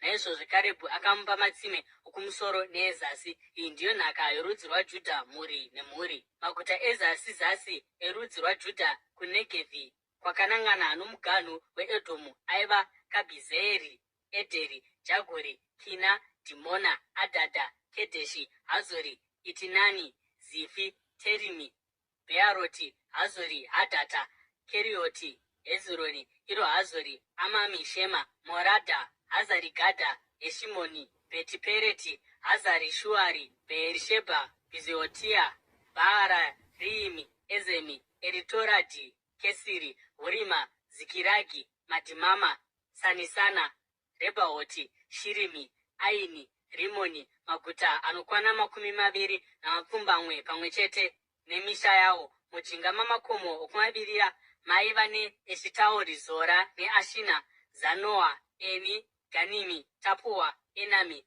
Jarimuti, Adhuramu, Soko, Azeka, Shaaraimi, Adhitaimi neGedhera kana kuti Gedherotaimi, anova maguta 14 pamwe chete nemisha yawo. Zenani, Hadhasha, Migidhari Gadhi, Dhireani, Mizipa, Jokiteeri, Rakishi, Bozikati, Egironi, Kabhoni, Ramasi, Kitireishi, Gedheroti, Bheti Dhagoni, Naama neMakedha, anova maguta 16 pamwe chete nemisha yawo. Ribhina, Eteri, Ashani, Rifita, Ashina, Nezibhi, Keira, Akizibhi, Maresha, anova maguta 20 pamwe chete nemisha yawo. Ekironi nenzvimbo dzakaripoteredza nemisha yaro, uye nokumavirira kweKironi namaguta ose akanga ari pedyo neAshidhodhi pamwe chete nemisha yawo, Ashidhodhi nemisha yaro yakairipoteredza, neGaza nemisha yaro, kusvikira kurukova rweIjipiti namaombekombe egungwa guru. Munyika yamakomo maiva neShamiri, Jatiri, Soko, Dhana, Kiriati Sana, iro Dhebhiri, Anabi, Ashitemo, Animi, Gosheni, Horoni neGiro, anova maguta 11 pamwe chete nemisha yawo. Arabha, Dhuma, Eshani, Janimi, Beti, Tapua, Afeka, Hamuta, Kiriati Abha, iro Hebhuroni neZiori ndiwo maguta mapfumbamwe pamwe chete nemisha yawo. Maoni, Kameri, Zifi, Juta, Jezirieri, Jokidheami, Zanoa, Kaini, Gibhea neTimuna ndiwo maguta 10 nemisha yawo. Hariuri, Beti, Zuri, Gedhori, Maarati, Beti Anoti neEritekoni ndiwo maguta 6 pamwe chete nemisha yawo. Kiriati Bhaari, iro Kiriati Jearimi neRabha ndiwo maguta 2 nemisha yawo. Murenje maiva neBheti Arabha, Midhini, Sekaka, Nibhishani, guta romunyu neEni Gedhi ndiwo maguta 6 pamwe chete nemisha yawo. Judha haana kukwanisa kudzinga vaJebhusi vakanga vachigara muJerusarema, nanhasi vaJebhusi vageremo navanhu veJudha. Joshua chitsauko 10:3. Mugove waJosefa waitangira paJorodhani paJeriko, kumabvazuva kwemvura zhinji yeJeriko, ndokukwidza uchibva ikoko nomugwenga uchienda kunyika yezvikomo yeBheteri. Waienderera mberi uchibva paBheteri, iro Ruzi, ndokuyambukira kunyika yavaAriki muAtaroti, ndokuyambukira kumabvazuva kunyika yavaJafereti, uchindosvika kunyika yeBheti Horoni rezasi nokuGezeri, uchigumira pagungwa. Saka Manase naEfuremu, zvizvarwa zvaJosefa, vakagamuchira nhaka yavo. Iyi ndiyo yaiva nyika yaEfuremu, mhuri nemhuri. Muganhu wenhaka yavo waibvira paAtaroti Adhari kumabvazuva uchisvika kuBheti Horoni yokumusoro, uye uchindosvika kugungwa. Kubva kuMikimetati nechokumusoro waikombamira kumabvazuva uchindosvika paTaanati Shiro, ndokupfuura ipapo wakananga kuJanoa nechokumabvazuva. Ipapo wakadzika uchibva kuJanoa uchienda kuAtaroti nokuNaara, ndokunobata Jeriko, ndokubudira paJorodhani. Kubva paTapua muganhu waenda kumavirazuva kurwizi rweKana uchindogumira pagungwa. Iyi ndiyo yaiva nhaka yorudzi rwavaEfuremu, mhuri nemhuri. Waisanganisirawo maguta ose nemisha yawo yakanga yatsaurirwa vaEfuremu pakati penhaka yavaManase. Havana kudzinga vaKenani vakanga vagere muGezeri. Nanhasi vaKenani vagere pakati pavaEfuremu, asi vanoshandiswa mabasa echibharo.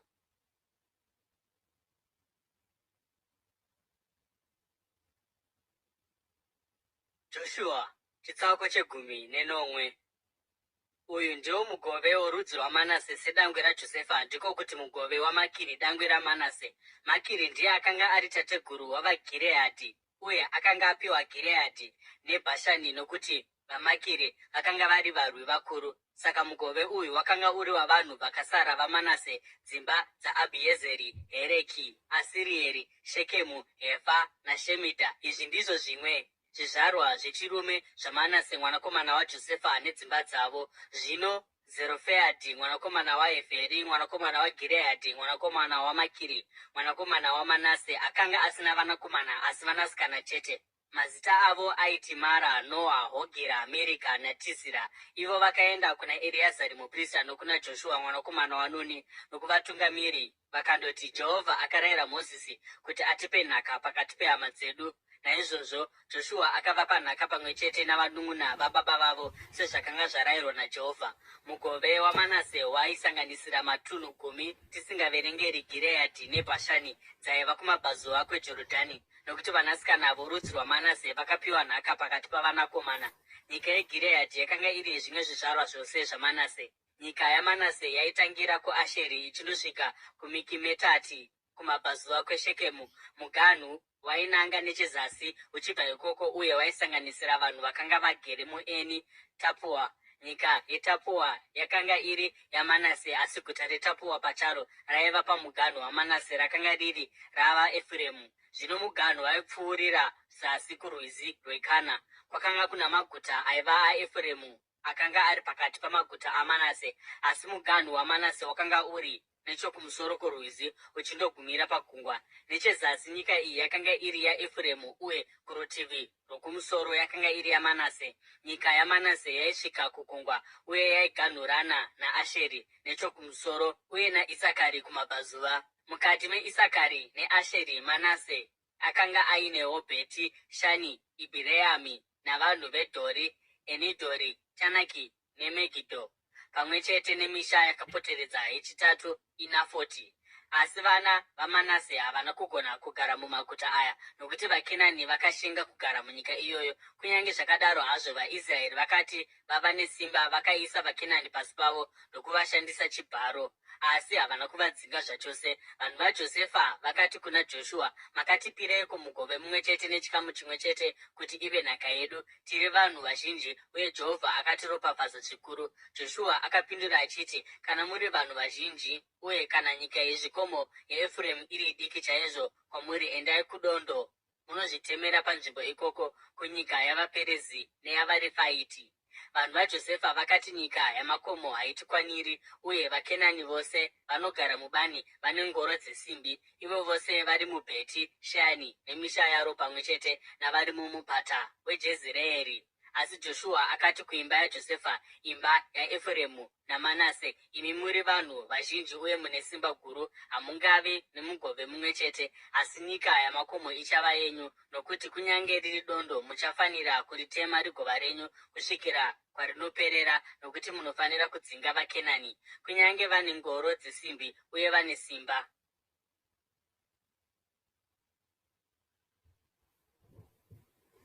Joshua chitsauko chegumi nesere. Ungano yose yavaIsraeri yakaungana paShiro vakadzikapo tende rokusangana. Nyika yakanga yava pasi pavo, asi kwakanga kwasara marudzi manomwe avaIsraeri akanga asati agoverwa nhaka yawo. Saka Joshua akati kuvaIsraeri, "Muchamirira kusvika riniko musati matora nyika yamakapiwa naJehovha Mwari wamadzibaba enyu? Zvitsaurirei varume vatatu kurudzi rumwe norumwe. Ndichavatuma kuti vanosora nyika uye kuti vagonyora vachirondedzera zvayakaita maererano nenhaka imwe neimwe. Ipapo vachadzoka kwandiri. Munofanira kuganhura kuti iite zvikamu zvinomwe. Judha anofanira kuramba ari munyika yezasi uye imba yaJosefa munyika yokumusoro. Mushure mokunge manyora rondedzero yezvikamu zvinomwe zvenyika, muuye nazvo kwandiri, ndiko kukandirai mujenya pamberi paJehovha Mwari wenyu. Kunyange zvakadaro hazvo, vaRevhi havawani mugove pakati penyu, nokuti uprista hwaJehovha ndiwo nhaka yavo. Uye Gadhi, Rubheni nehafu yorudzi rwaManase vakapiwa kare nhaka yavo kumabvazuva kweJorodhani. Mozisi muranda waJehovha ndiye akavapa nhaka iyoyo. Varume vakati vaenda kundotara muganhu wenyika, Joshua akavarayira achiti, "Endai mundosora nyika mugonyora rondedzero yayo. Ipapo mugodzoka kwandiri uye ndichakukandirai mujenya pano paShiro pamberi paJehovha." Saka varume vakaenda vakafamba nenyika, vakanyora rondedzero yayo mubhuku, guta neguta, muzvikamu zvinomwe, ndokurondedzera kuna Joshua kumusasa paShiro. Ipapo Joshua akavakandira mujenya muShiro pamberi paJehovha ndokugovera vaIsraeri nyika ipapo maererano namarudzi avo. Rudzi rwaBhenjamini rwakapiwa mugove warwo, mhuri nemhuri. Nyika yavakagoverwa yakanga iri pakati pamarudzi aJudha neaJosefa. Kumusoro muganhu wavo waitangira paJorodhani uchipfuura nokumusoro kwamateru eJeriko ndokunanga kumavirira okwenyika yamakomo, uchindobuda kurenje reBheti Avheni. Kubva ikoko wakayambukira kumateru ezasi eRuzi iro Bheteri, uchizoburukira kuAtaroti Adhara pagomo riri zasi kweBheti Horoni yezasi. Kubva pachikomo chakatarisana neBheti Horoni nechokumusoro, muganhu wakadzokera zasi kudivi rokumavirira ndokundobudira paKiriati Bhaari, iro Kiriati Jearimi, guta ravanhu veJudha. Iri ndiro raiva divi rokumavirira. Rutivi rwezasi rwakatangira panogumira Kiriati Jearimi kumavirira, uye muganhu wakandobudira patsime remvura zhinji reNefitoa. Muganhu wakaburukira mujinga megomo rakatarisana nomupata weBheni Hinoni kumusoro kwomupata weRefaimi. Wakaramba uchidzika nokumupata weHinomi mujinga memateru echezasi kweguta ravaJebhusi kusvikira kuEni Rogeri. Ipapo wakazokombamira kumusoro uchienda kuEni Shemeshi, uchipfuurira mberi kuGeriroti yakatarisana nomupata weAdhumimi, ndokuburukira kudombo raBhohani mwanakomana waRubheni. wakaramba uchienda nokurutivi rwokumusoro kwamateru eBheti Arabha.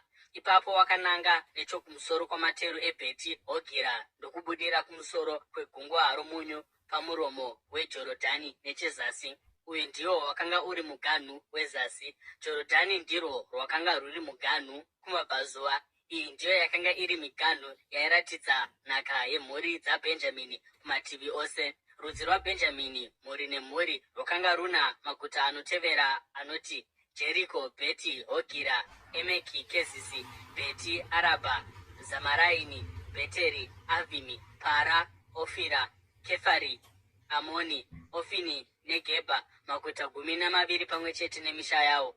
Gibheoni, Rama, Bheeroti, Mizipa, Kefira, Moza, Rekemi, Iripeeri, Tarara, Zera, Haerefi, guta ravaJebhusi, iro Jerusarema, Gibhea neKiriati, maguta 14 pamwe chete nemisha yawo.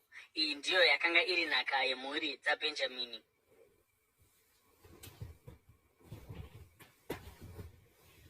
Joshua, chitsauko 10. Mugove wechipiri wakapiwa kuna Simeoni, mhuri nemhuri. Nhaka yavo yakanga iri pakati penyika yavaJudha. Nhaka yavo yaisanganisira Bheerishebha kana kuti Shebha, Moradha, Hazari, Shuari, Bhara, Ezemi, Eritoradhi, Bheturi, Homa, Zikiragi, Bheti Makabhoti, Hazari Susa, Bheti Rebhaoti neSharehemi, maguta 13 nemisha yawo. Aini, Rimoni, Eteri neAshani, maguta 4 nemisha yawo. Nemisha yose yakanga yakapoteredza maguta ose aya kusvikira kuBhaarati Bheeri, Rama muNegevi. Iyi ndiyo yakanga iri nhaka yorudzi rwaSimeoni, mhuri nemhuri. Nhaka yavaSimeoni yakanga yatorwa pamugove waJudha, nokuti mugove waJudha wakanga wakakura kupfuura zvavaida. Saka vaSimeoni vakapiwa nhaka mukati menyika yaJudha. Mugove wechitatu wakapiwa kuna Zebhuruni, mhuri nemhuri. Muganhu wenyika yawo waisvika kuSaridhi, wainanga kumavirira uchisvika kuMarara ndokundobata Dhabhesheti, uye waitandavara kusvika kurukova rwuri pedyo neJokineami. Wakanga uchidzokera kumabvazuva uchibva kuSaridhi, wakananga kumabvazuva uchienda kunyika yeKisiroti Tabhori ndokupfuurira kuDhabherati uchindokwidza kuJefia. Ipapo wakaramba wakananga kumabvazuva uchienda kuGati Hefa neEti Kazini uchindobudira paRimoni ndokudzoka wakananga kuNea. Ipapo muganhu wakapoterera nechokumusoro uchienda kuHanatoni ndokumugumira pamupata weIfita Eri. Waisanganisirawo Katati naHarari, Shimironi, Idhara neBheterehema. Pakanga pane maguta 12 nemisha yawo. Maguta aya nemisha yawo ndiwo akanga ari nhaka yaZebhuruni, mhuri nemhuri. Mugove wechina wakapiwa Isakari, mhuri nemhuri. Nyika yavo yaisanganisira Jezireeri, Kesuroti, Shunami, Haparaimi, Shioni, Anaharati, Rabhiti, Kishioni, Ebhezi, Remeti, Eni Ganimi, Eni Hadha, Bheti Pazesi. Muganhu waindobatawo Tabhori, Shahazuma neBheti Shameshi ndokuguma paJorodhani. Paiva namaguta 16 nemisha yawo. Maguta aya nemisha yawo akanga ari nhaka yorudzi rwaIsakari, mhuri nemhuri. Mugove wechishanu wakapiwa rudzi rwavana vaAsheri, mhuri nemhuri. Nyika yavo yaisanganisira Herikati, Hari, Bheteni, Akisafi, Aramereki, Amadhi neMishari. Nechokumavirira muganhu waibata Karimeri neShihori Ribhinati. Ipapo waidzokera kumabvazuva wakananga kumusoro kuBheti Dhagoni ugobata Zebhuruni nomupata weIfita Eri, uye ugonanga kumusoro kuBheti Emeki nokuNeeri uchipfuurira Kabhuru iri nechokuruboshwe wakananga kuAdhudhoni, Rehobhu, Hamoni neKana kusvikira kuSidhoni huru. Ipapo muganhu wakadzokera kumashure wakananga kuRama ukaenda kuguta rakakomberedzwa reTire ndokudzokera kuHosa ukandobudira pagungwa riri mudunhu reAkizibhi, Uma, Afeki neRehobhi. Pakanga pane maguta 22 nemisha yawo. Maguta aya nemisha yawo ndiwo akanga ari nhaka yorudzi rwaAsheri, mhuri nemhuri. Mugove wechitanhatu wakapiwa kuna Nafutari, mhuri nemhuri. Muganhu wavo wakatangira paHerefi napamuti mukuru weZaananimi uchipfuura napaAdhoni Nebheki neJabhuneeri kusvikira paRakumi uye uchigumira paJorodhani. Muganhu wakaenda kumavirira ndokupfuura napaAzinoti Tabhori uye ukandobudira pahukoki waindobata Zebhuruni nechezasi, Asheri riri kumavirira neJorodhani rwuri kumabvazuva. Maguta akanga ane masvingo aiti Zidhimu, Zeri, Hamati, Rakati, Kinereti, Adhama, Rama, Hazori, Kedheshi, Adhirei, Eni, Hazori, Ironi, Migidhari Eri, Horemi, Bheti Anati neBheti Shemeshi. Paiva namaguta 10 namapfumbamwe nemisha yawo. Maguta aya nemisha yawo ndiwo akanga ari nhaka yorudzi rwaNafutari, mhuri nemhuri. Mugove wechinomwe wakapiwa kurudzi rwaDhani, mhuri nemhuri. Nyika yenhaka yawo yaisanganisira Zora, Eshitaori, iri Shemeshi, Shaarabhini, Aijaroni, Itira, Eroni, Timuna, Ekironi, Eriteke, Gibhetoni, Bhaarati, Jehudhi, Bene, Bheraki, Gati Rimoni, Me, Jakironi, Rakoni nenyika yakatarisana neJopa. Asi vana vaDhani vakaomerwa nokutora nyika yavo, saka vakaenda vakandorwisa Reshemi, vakaitora vakaibaya nomunondo ndokugara mairi. Vakagara muReshemi ndokuitumidza kuti Dhani, zita ratateguru wavo. Maguta aya nemisha yawo ndiwo akanga ari nhaka yorudzi rwaDhani, mhuri nemhuri. Pavakapedza kugoverana nyika muzvikamu zvakafanira, vaIsraeri vakapa Joshua mwanakomana waNuni nhaka yake pakati pavo, sezvakanga zvarayirwa naJehovha. Vakamupa guta raakanga akumbira, Timunati Sera, panyika yamakomo yaEfuremu, uye akavaka guta iri akagaramo. Idzi ndidzo nyika dzakagoverwa nemijenya paShiro pamberi paJehovha pamukova weTende Rokusangana nomuprista Ereazari naJoshua mwanakomana waNuni navakuru vedzimba dzamarudzi avana vaIsraeri. Naizvozvo vakapedza kukamura nyika.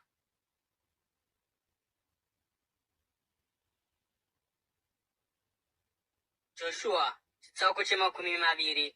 Ipapo Jehovha akataura naJoshua akati, udza vana vaIsraeri kuti vatsaure maguta outiziro sezvandakarayira kubudikidza naMozisi, kuitira kuti ani naani anouraya munhu netsaona uye asina kuita namaune agone kutizira ikoko uye adzivirirwe kumutsivi weropa. Kana atizira kune rimwe ramaguta aya, anofanira kumira pasuo reguta agorondedzera nyaya yake pamberi pavakuru veguta. Ipapo vanofanira kumupinza muguta ravo vagomupa nzvimbo yokugara. Ipapo kana mutsivi weropa akamutevera, haafaniri kutendera muurayi kuti amubate, nokuti akauraya wokwake asingaiti namaune uye asinazve kumuvenga kubva kare. Iye anofanira kugara muguta iroro kusvikira amira pamberi peungano, uyezve kusvikira muprista ari kushumira penguva iyoyo afa. Ipapo angadzokera kumusha kwake kwaakanga atiza. Saka vakatsaura Kedheshi muGarirea munyika yamakomo yaNafutari, neShekemu munyika yamakomo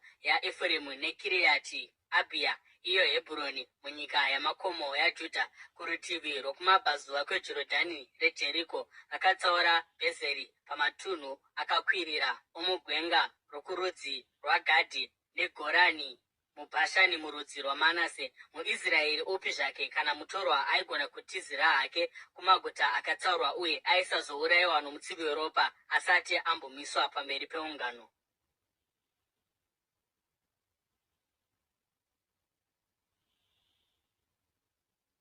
Joshua chitsauko che21. Zvino vakuru vedzimba dzamadzibaba avaRevhi vakaenda kumuprista Ereazari nokuna Joshua mwanakomana waNuni nokuvakuru vedzimba dzamadzibaba amarudzi avana vaIsraeri paShiro panyika yeKenani, vakati kwavari, Jehovha akarayira kubudikidza naMozisi kuti utipe maguta atingagara namafuro emombe dzedu. Saka sokurayira kwakanga kwaita Jehovha, vaIsraeri vakapa vaRevhi panhaka dzavo maguta anotevera namafuro kubva panhaka yavo. Mugove wokutanga wakapiwa vaKohati, mhuri nemhuri. VaRevhi avo vakanga vari zvizvarwa zvaAroni muprista vakagoverwa nemijenya maguta 13 kubva kumarudzi aJudha, aSimeoni naBhenjamini. Ruzhinji rwezvizvarwa zvaKohati vakagoverwa nemijenya maguta 10 pakati pemhuri dzamarudzi aEfuremu, aDhani nehafu yorudzi rwaManase. Zvizvarwa zvaGerishoni zvakagoverwawo nemijenya maguta 13 pamhuri dzorudzi rwaIsraeri, rwaAsheri, rwaNafutari nehafu yorudzi rwaManase muBhashani. Zvizvarwa zvaMerari zvakapiwa maguta 12 kumarudzi aRubheni, Gadhi naZebhuruni, mhuri nemhuri. Saka vaIsraeri vakagovera maguta aya namafuro awo nemijenya kuvaRevhi sezvakanga zvarayirwa naJehovha kubudikidza naMozisi. Kubva pamarudzi avaJudha navaSimeoni vakavapa maguta akarehwa namazita awo pano. Maguta aya akapiwa kuzvizvarwa zvaAroni zvaibva kumhuri yaKohati vari vaRevhi. Nokuti ndivo vakatanga kugoverwa nemijenya, vakavapa Kiriati Abha, iro Hebhuroni, namafuro akaripoteredza munyika yamakomo yaJudha. Abha ndiye akanga ari tateguru wavaAnaki, asi minda nemisha yakapoteredza guta zvakanga zvapiwa kuna Karebhu mwanakomana waJefune. Saka vakapa zvizvarwa zvomuprista Aroni Hebhuroni, guta routiziro, kune anenge apomerwa mhosva yokuponda munhu: Ribhina, Jatiri, Eshitemoa, Horoni, Dhebhiri, Aini, Juta neBheti Shemeshi, pamwe chete namafuro awo, maguta mapfumbamwe. Kubva pamarudzi maviri aya, kubva parudzi rwaBhenjamini, vakavapa Gibheoni, Gedha, Anatoti neArimoni, pamwe chete namafuro awo, maguta mana. Maguta ose avaprista, izvo zvizvarwa zvaAroni muprista, akanga ari 13, pamwe chete namafuro awo. Vamwe vose vedzimba dzavaKohati vorudzi rwaRevhi vakagoverwa maguta kurudzi rwaEfuremu munyika yamakomo yaEfuremu. Vakapiwa Shekemu, guta routiziro rouya anopomerwa mhosva yokuuraya munhu, neGezeri, Kibhizaimi neBheti Horoni, pamwe chete namafuro awo, maguta mana.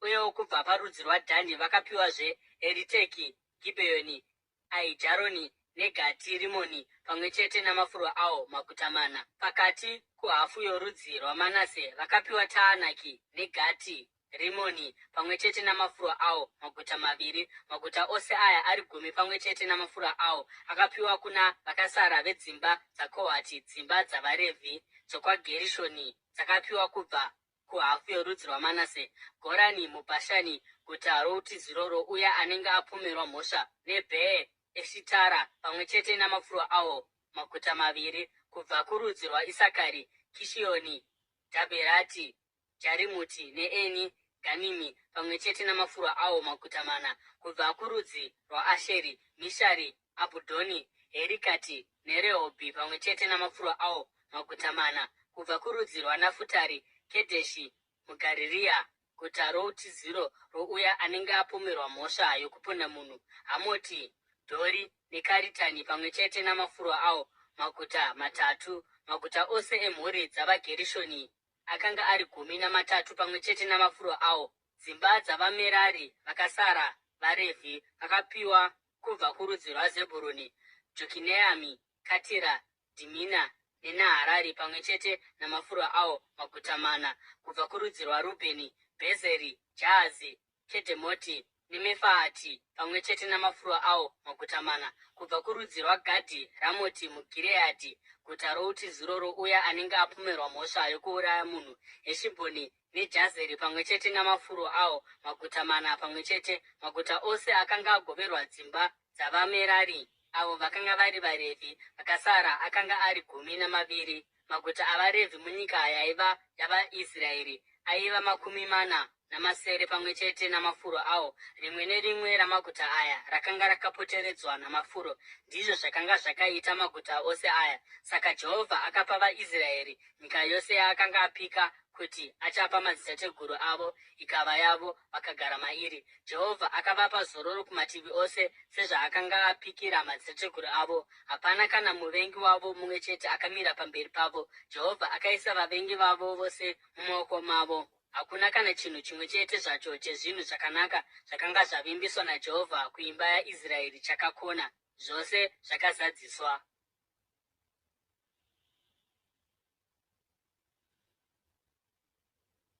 Joshua, chitsauko che22. Zvino Joshua akadana vaRubheni navaGadhi nehafu yorudzi rwaManase akati kwavari, makaita zvose zvamakarayirwa naMozisi muranda waJehovha, uye makateerera zvose zvandakakurayirai. Kwenguva refu kusvikira nhasi hamuna kurasa hama dzenyu, asi makaita zvamakarayirwa naJehovha Mwari wenyu. Zvino Jehovha Mwari wenyu zvaakazorodza hama dzenyu sezvaakavimbisa, imi chidzokerai kumisha yenyu munyika yamakapiwa naMozisi muranda waJehovha mhiri kweJorodhani. Asi muchenjerere kwazvo kuti muchengete murau nomurayiro wake, munamatire paari uye mumushumire nemwoyo yenyu yose. uye nemweya yenyu yose. Ipapo Joshua akavaropafadza akati vaende havo. Ivo vakaenda kumisha yavo. Rudzi rwehafu rwaManase, Mozisi akanga apa nyika yomuBhashani, uye imwe hafu yorudzi rwaManase yakapiwa nyika naJoshua kumavirazuva pamwe chete nehama dzavo. Joshua akati avaendesa kumusha akavaropafadza achiti, dzokerai kumisha yenyu nepfuma yenyu zhinji nemombe dzakawanda nesirivha negoridhe, ndarira nesimbi nenhumbi dzakawanda chose, mundogovana nehama dzenyu zvamakapamba kuvavengi venyu. Saka vaRubheni navaGadhi nehafu yorudzi rwaManase vakasiya vaIsraeri paShiro munyika yeKenani vakadzokera kunyika yeGireadhi, nyika yavakanga vapiwa kuti ive yavo, sezvakanga zvarayirwa naJehovha kubudikidza naMozisi. Vakati vasvika paGeriroti pedyo neJorodhani munyika yeKenani, vaRubheni, vaGadhi nehafu yorudzi rwaManase vakavaka aritari huru kwazvo ipapo paJorodhani. Zvino vaIsraeri vakati vanzwa kuti vakanga vavaka aritari pamuganhu weKenani paGeriroti pedyo neJorodhani kudivi reIsraeri, ungano yose yavaIsraeri yakaungana paShiro kuti vaende kundorwa navo.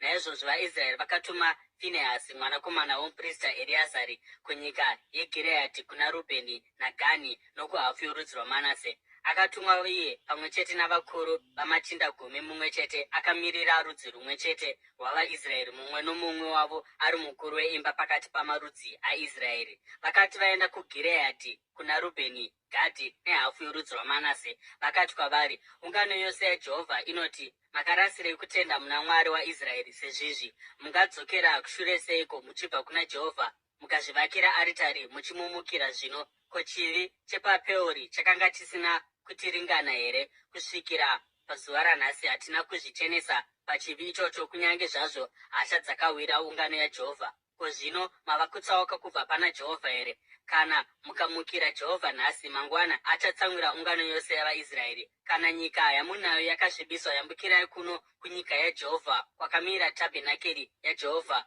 mugogovana nyika nesu. Asi regai kumukira Jehovha kana kutimukira isu pakuzvivakira imwe aritari parutivi rwearitari yaJehovha Mwari wedu.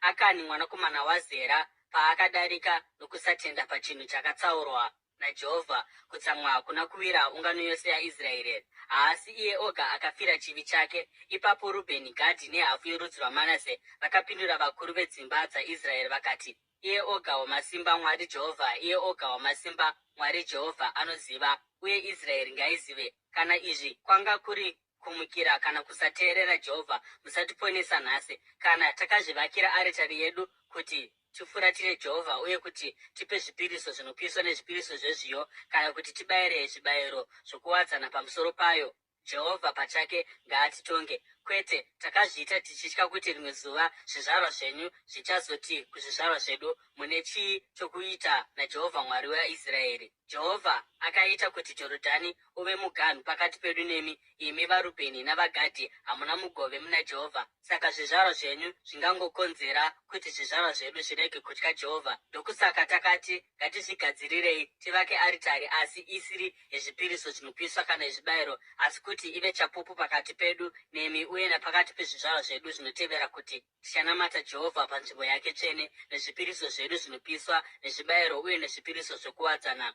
Ipapo panguva inouya zvizvarwa zvenyu hazvingazoti kuzvizvarwa zvedu, hamuna mugove muna Jehovha. Uye isu tikati, kana vakazotaura izvo kwatiri kana kuzvizvarwa zvedu, tichazopindura tichiti, tarirai muone mufananidzo wearitari yaJehovha wakaitwa namadzibaba edu, usiri wezvipiriso zvinopiswa kana wokubayira. Ipapo asisi chapupu pakati pedu nemi. Ngazvirege kutomboitika kuti isu timukire Jehovha tichitsauka nhasi kubva kwaari nokuvaka aritari yezvipiriso zvinopiswa, zvipiriso zvezviyo nezvibayiro kunze kwearitari yaJehovha Mwari wedu, imire pamberi petabhenakeri yake. Finehasi muprista navatungamiri veungano, vakuru vemhuri dzavaIsraeri, vakati vanzwa zvakanga zvataurwa naRubheni naGadhi naManase, vakafara. Zvino Finehasi mwanakomana waEreazari muprista akati kuna Rubheni, Gadhi naManase, nhasi tinoziva kuti Jehovha ari pakati pedu, nokuti hamuna kutadzira Jehovha pachinhu ichi. Zvino madzikinura vana vaIsraeri paruoko rwaJehovha. Ipapo Finehasi mwanakomana waEreazari muprista navatungamiri vakadzokera kuKenani vachibva kumusangano wavo navaRubheni navaGadhi muGireadhi, uye vakandozivisa vaIsraeri zvakanga zvaitika. Vakafara kunzwa shoko iri vakarumbidza Mwari, uye havana kuzotaurazve kuti vachandorwa navo kuti vaparadze nyika yakanga igere vaRubheni navaGadhi. Zvino vaRubheni navanakomana vaGadhi vakatumidza aritari iyi kuti aritari yechapupu pakati pedu, kuti Jehovha ndiye Mwari.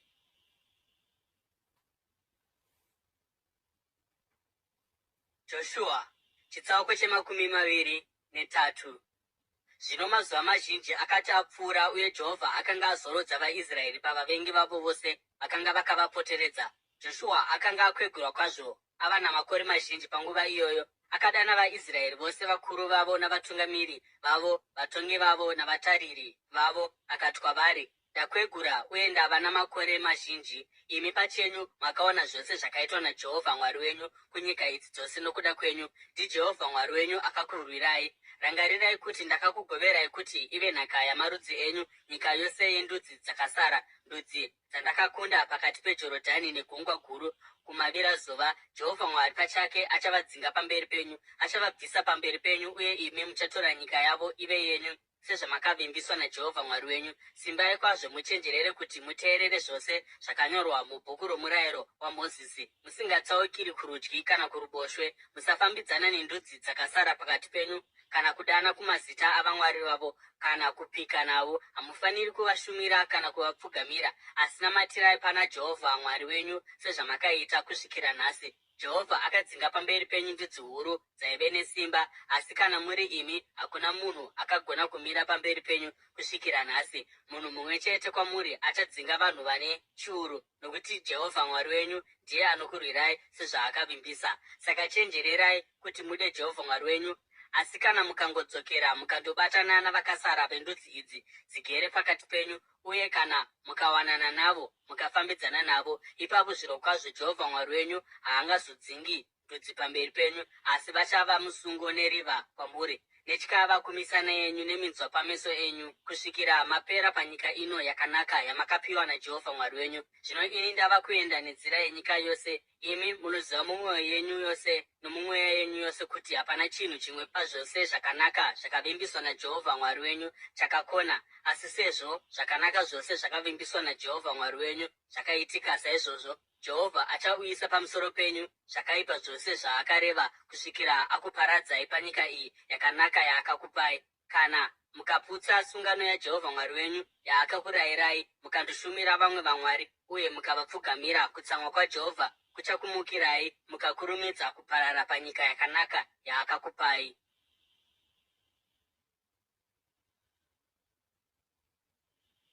Joshua chitsauko che24. Ipapo Joshua akaunganidza marudzi ose aIsraeri paShekemu, akadana vakuru vavaIsraeri, vatungamiri, vatongi navatariri vavo, vakazviisa pamberi paMwari. Joshua akati kuvanhu vose, zvanzi naJehovha Mwari waIsraeri, kare madzitateguru enyu pamwe chete naTera baba vaAbhurahama naNahori vaigara mhiri kworwizi vachishumira vamwe vamwari. Asi ndakatora baba venyu Abhurahama kubva kunyika iri mhiri kwerwizi ndakamufambisa munyika yose yeKenani, ndikamupa vana vazhinji. Ndakamupa Isaka, uye kuna Isaka ndakapa Jakobho naEsau. Ndakapa Esau nyika yezvikomo yeSeiri, asi Jakobho navanakomana vake vakaenda kuIjipiti. Ipapo ndakatuma Mozisi naAroni, uye ndakatambudza vaIjipiti nezvandakaita ikoko, uye ndakakubudisai.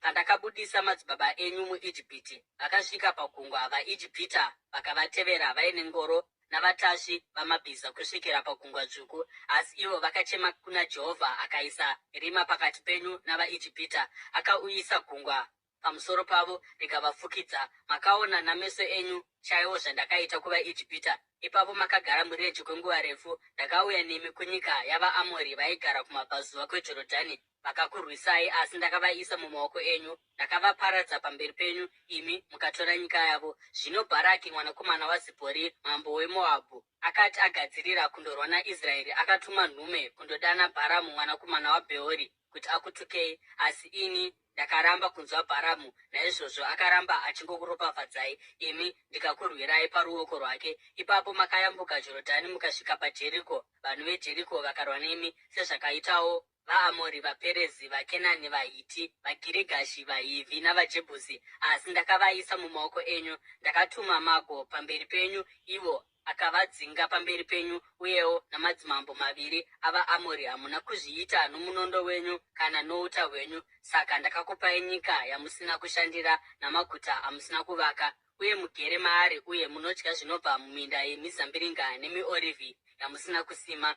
Zvino ityai Jehovha uye mumushumire nokutendeka kwose. Rasai vamwari vainamatwa namadzitateguru enyu mhiri kworwizi nokuIjipiti, uye mushumire Jehovha. Asi kana kushumira Jehovha kusingakufadzei, zvino zvisarudzirei nhasi wamuchashumira: vamwari vaishumirwa namadzitateguru enyu mhiri kworwizi, kana vamwari vavaAmori munyika mamugere. Asi kana ndirini neimba yangu tichashumira Jehovha. Ipapo vanhu vakapindura vachiti, ngazvive kure nesu kuti tisiye Jehovha kuti tishumire vamwe vamwari. Jehovha Mwari wedu pachake ndiye akatibudisa isu namadzibaba edu kubva muIjipiti, nyika youranda, uye akaita zviratidzo zvikuru zvatakaona. Akatidzivirira parwendo rwedu rwose rwatakafamba pakati pendudzi dzose dzatakapfuura nokwadziri. Uye Jehovha akadzinga pamberi pedu ndudzi dzose pamwe chete navaAmori vakanga vagere munyika ino. Nesuwo tichashumira Jehovha nokuti ndiye Mwari wedu. Joshua akapindura vanhu achiti, hamungagoni kushumira Jehovha. NdiMwari mutsvene, ndiMwari ane godo. Haangakukanganwirei kumumukira kwenyu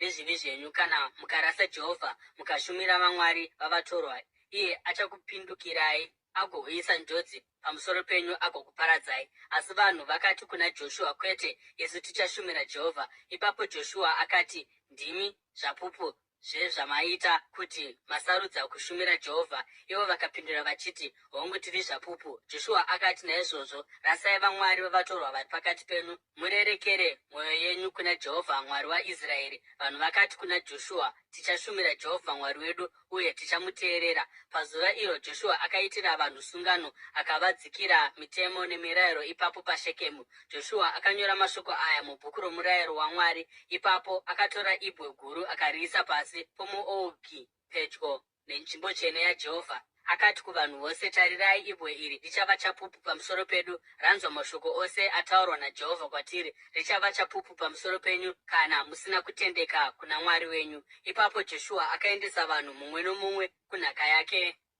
Mushure mezvinhu izvi, Joshua mwanakomana waNuni, muranda waJehovha, akafa ava namakore 110, uye vakamuviga munyika yenhaka yake paTimunati Sera munyika yamakomo yaEfuremu nechokumusoro kwegomo reGaashi. VaIsraeri vakashumira Jehovha nguva dzose dzoupenyu hwaJoshua, uye napamazuva ose avakuru vakasara vari vapenyu Joshua afa, avo vakaona zvinhu zvose zvakanga zvaitirwa Israeri naJehovha. Mapfupa aJosefa, ayo akanga auyiwa nawo navana vaIsraeri kubva kuIjipiti, akavigwa paShekemu munzvimbo yakanga yatengwa naJakobho kuvanakomana vaHamori baba vaShekemu, ne100 remari yesirivha. Iyi yakava nhaka yezvizvarwa zvaJosefa. Uye Ereazari mwanakomana waAroni akafa akavigwa paGibhea munzvimbo yakanga yapiwa mwanakomana wake Finehasi munyika yamakomo yaEfuremu.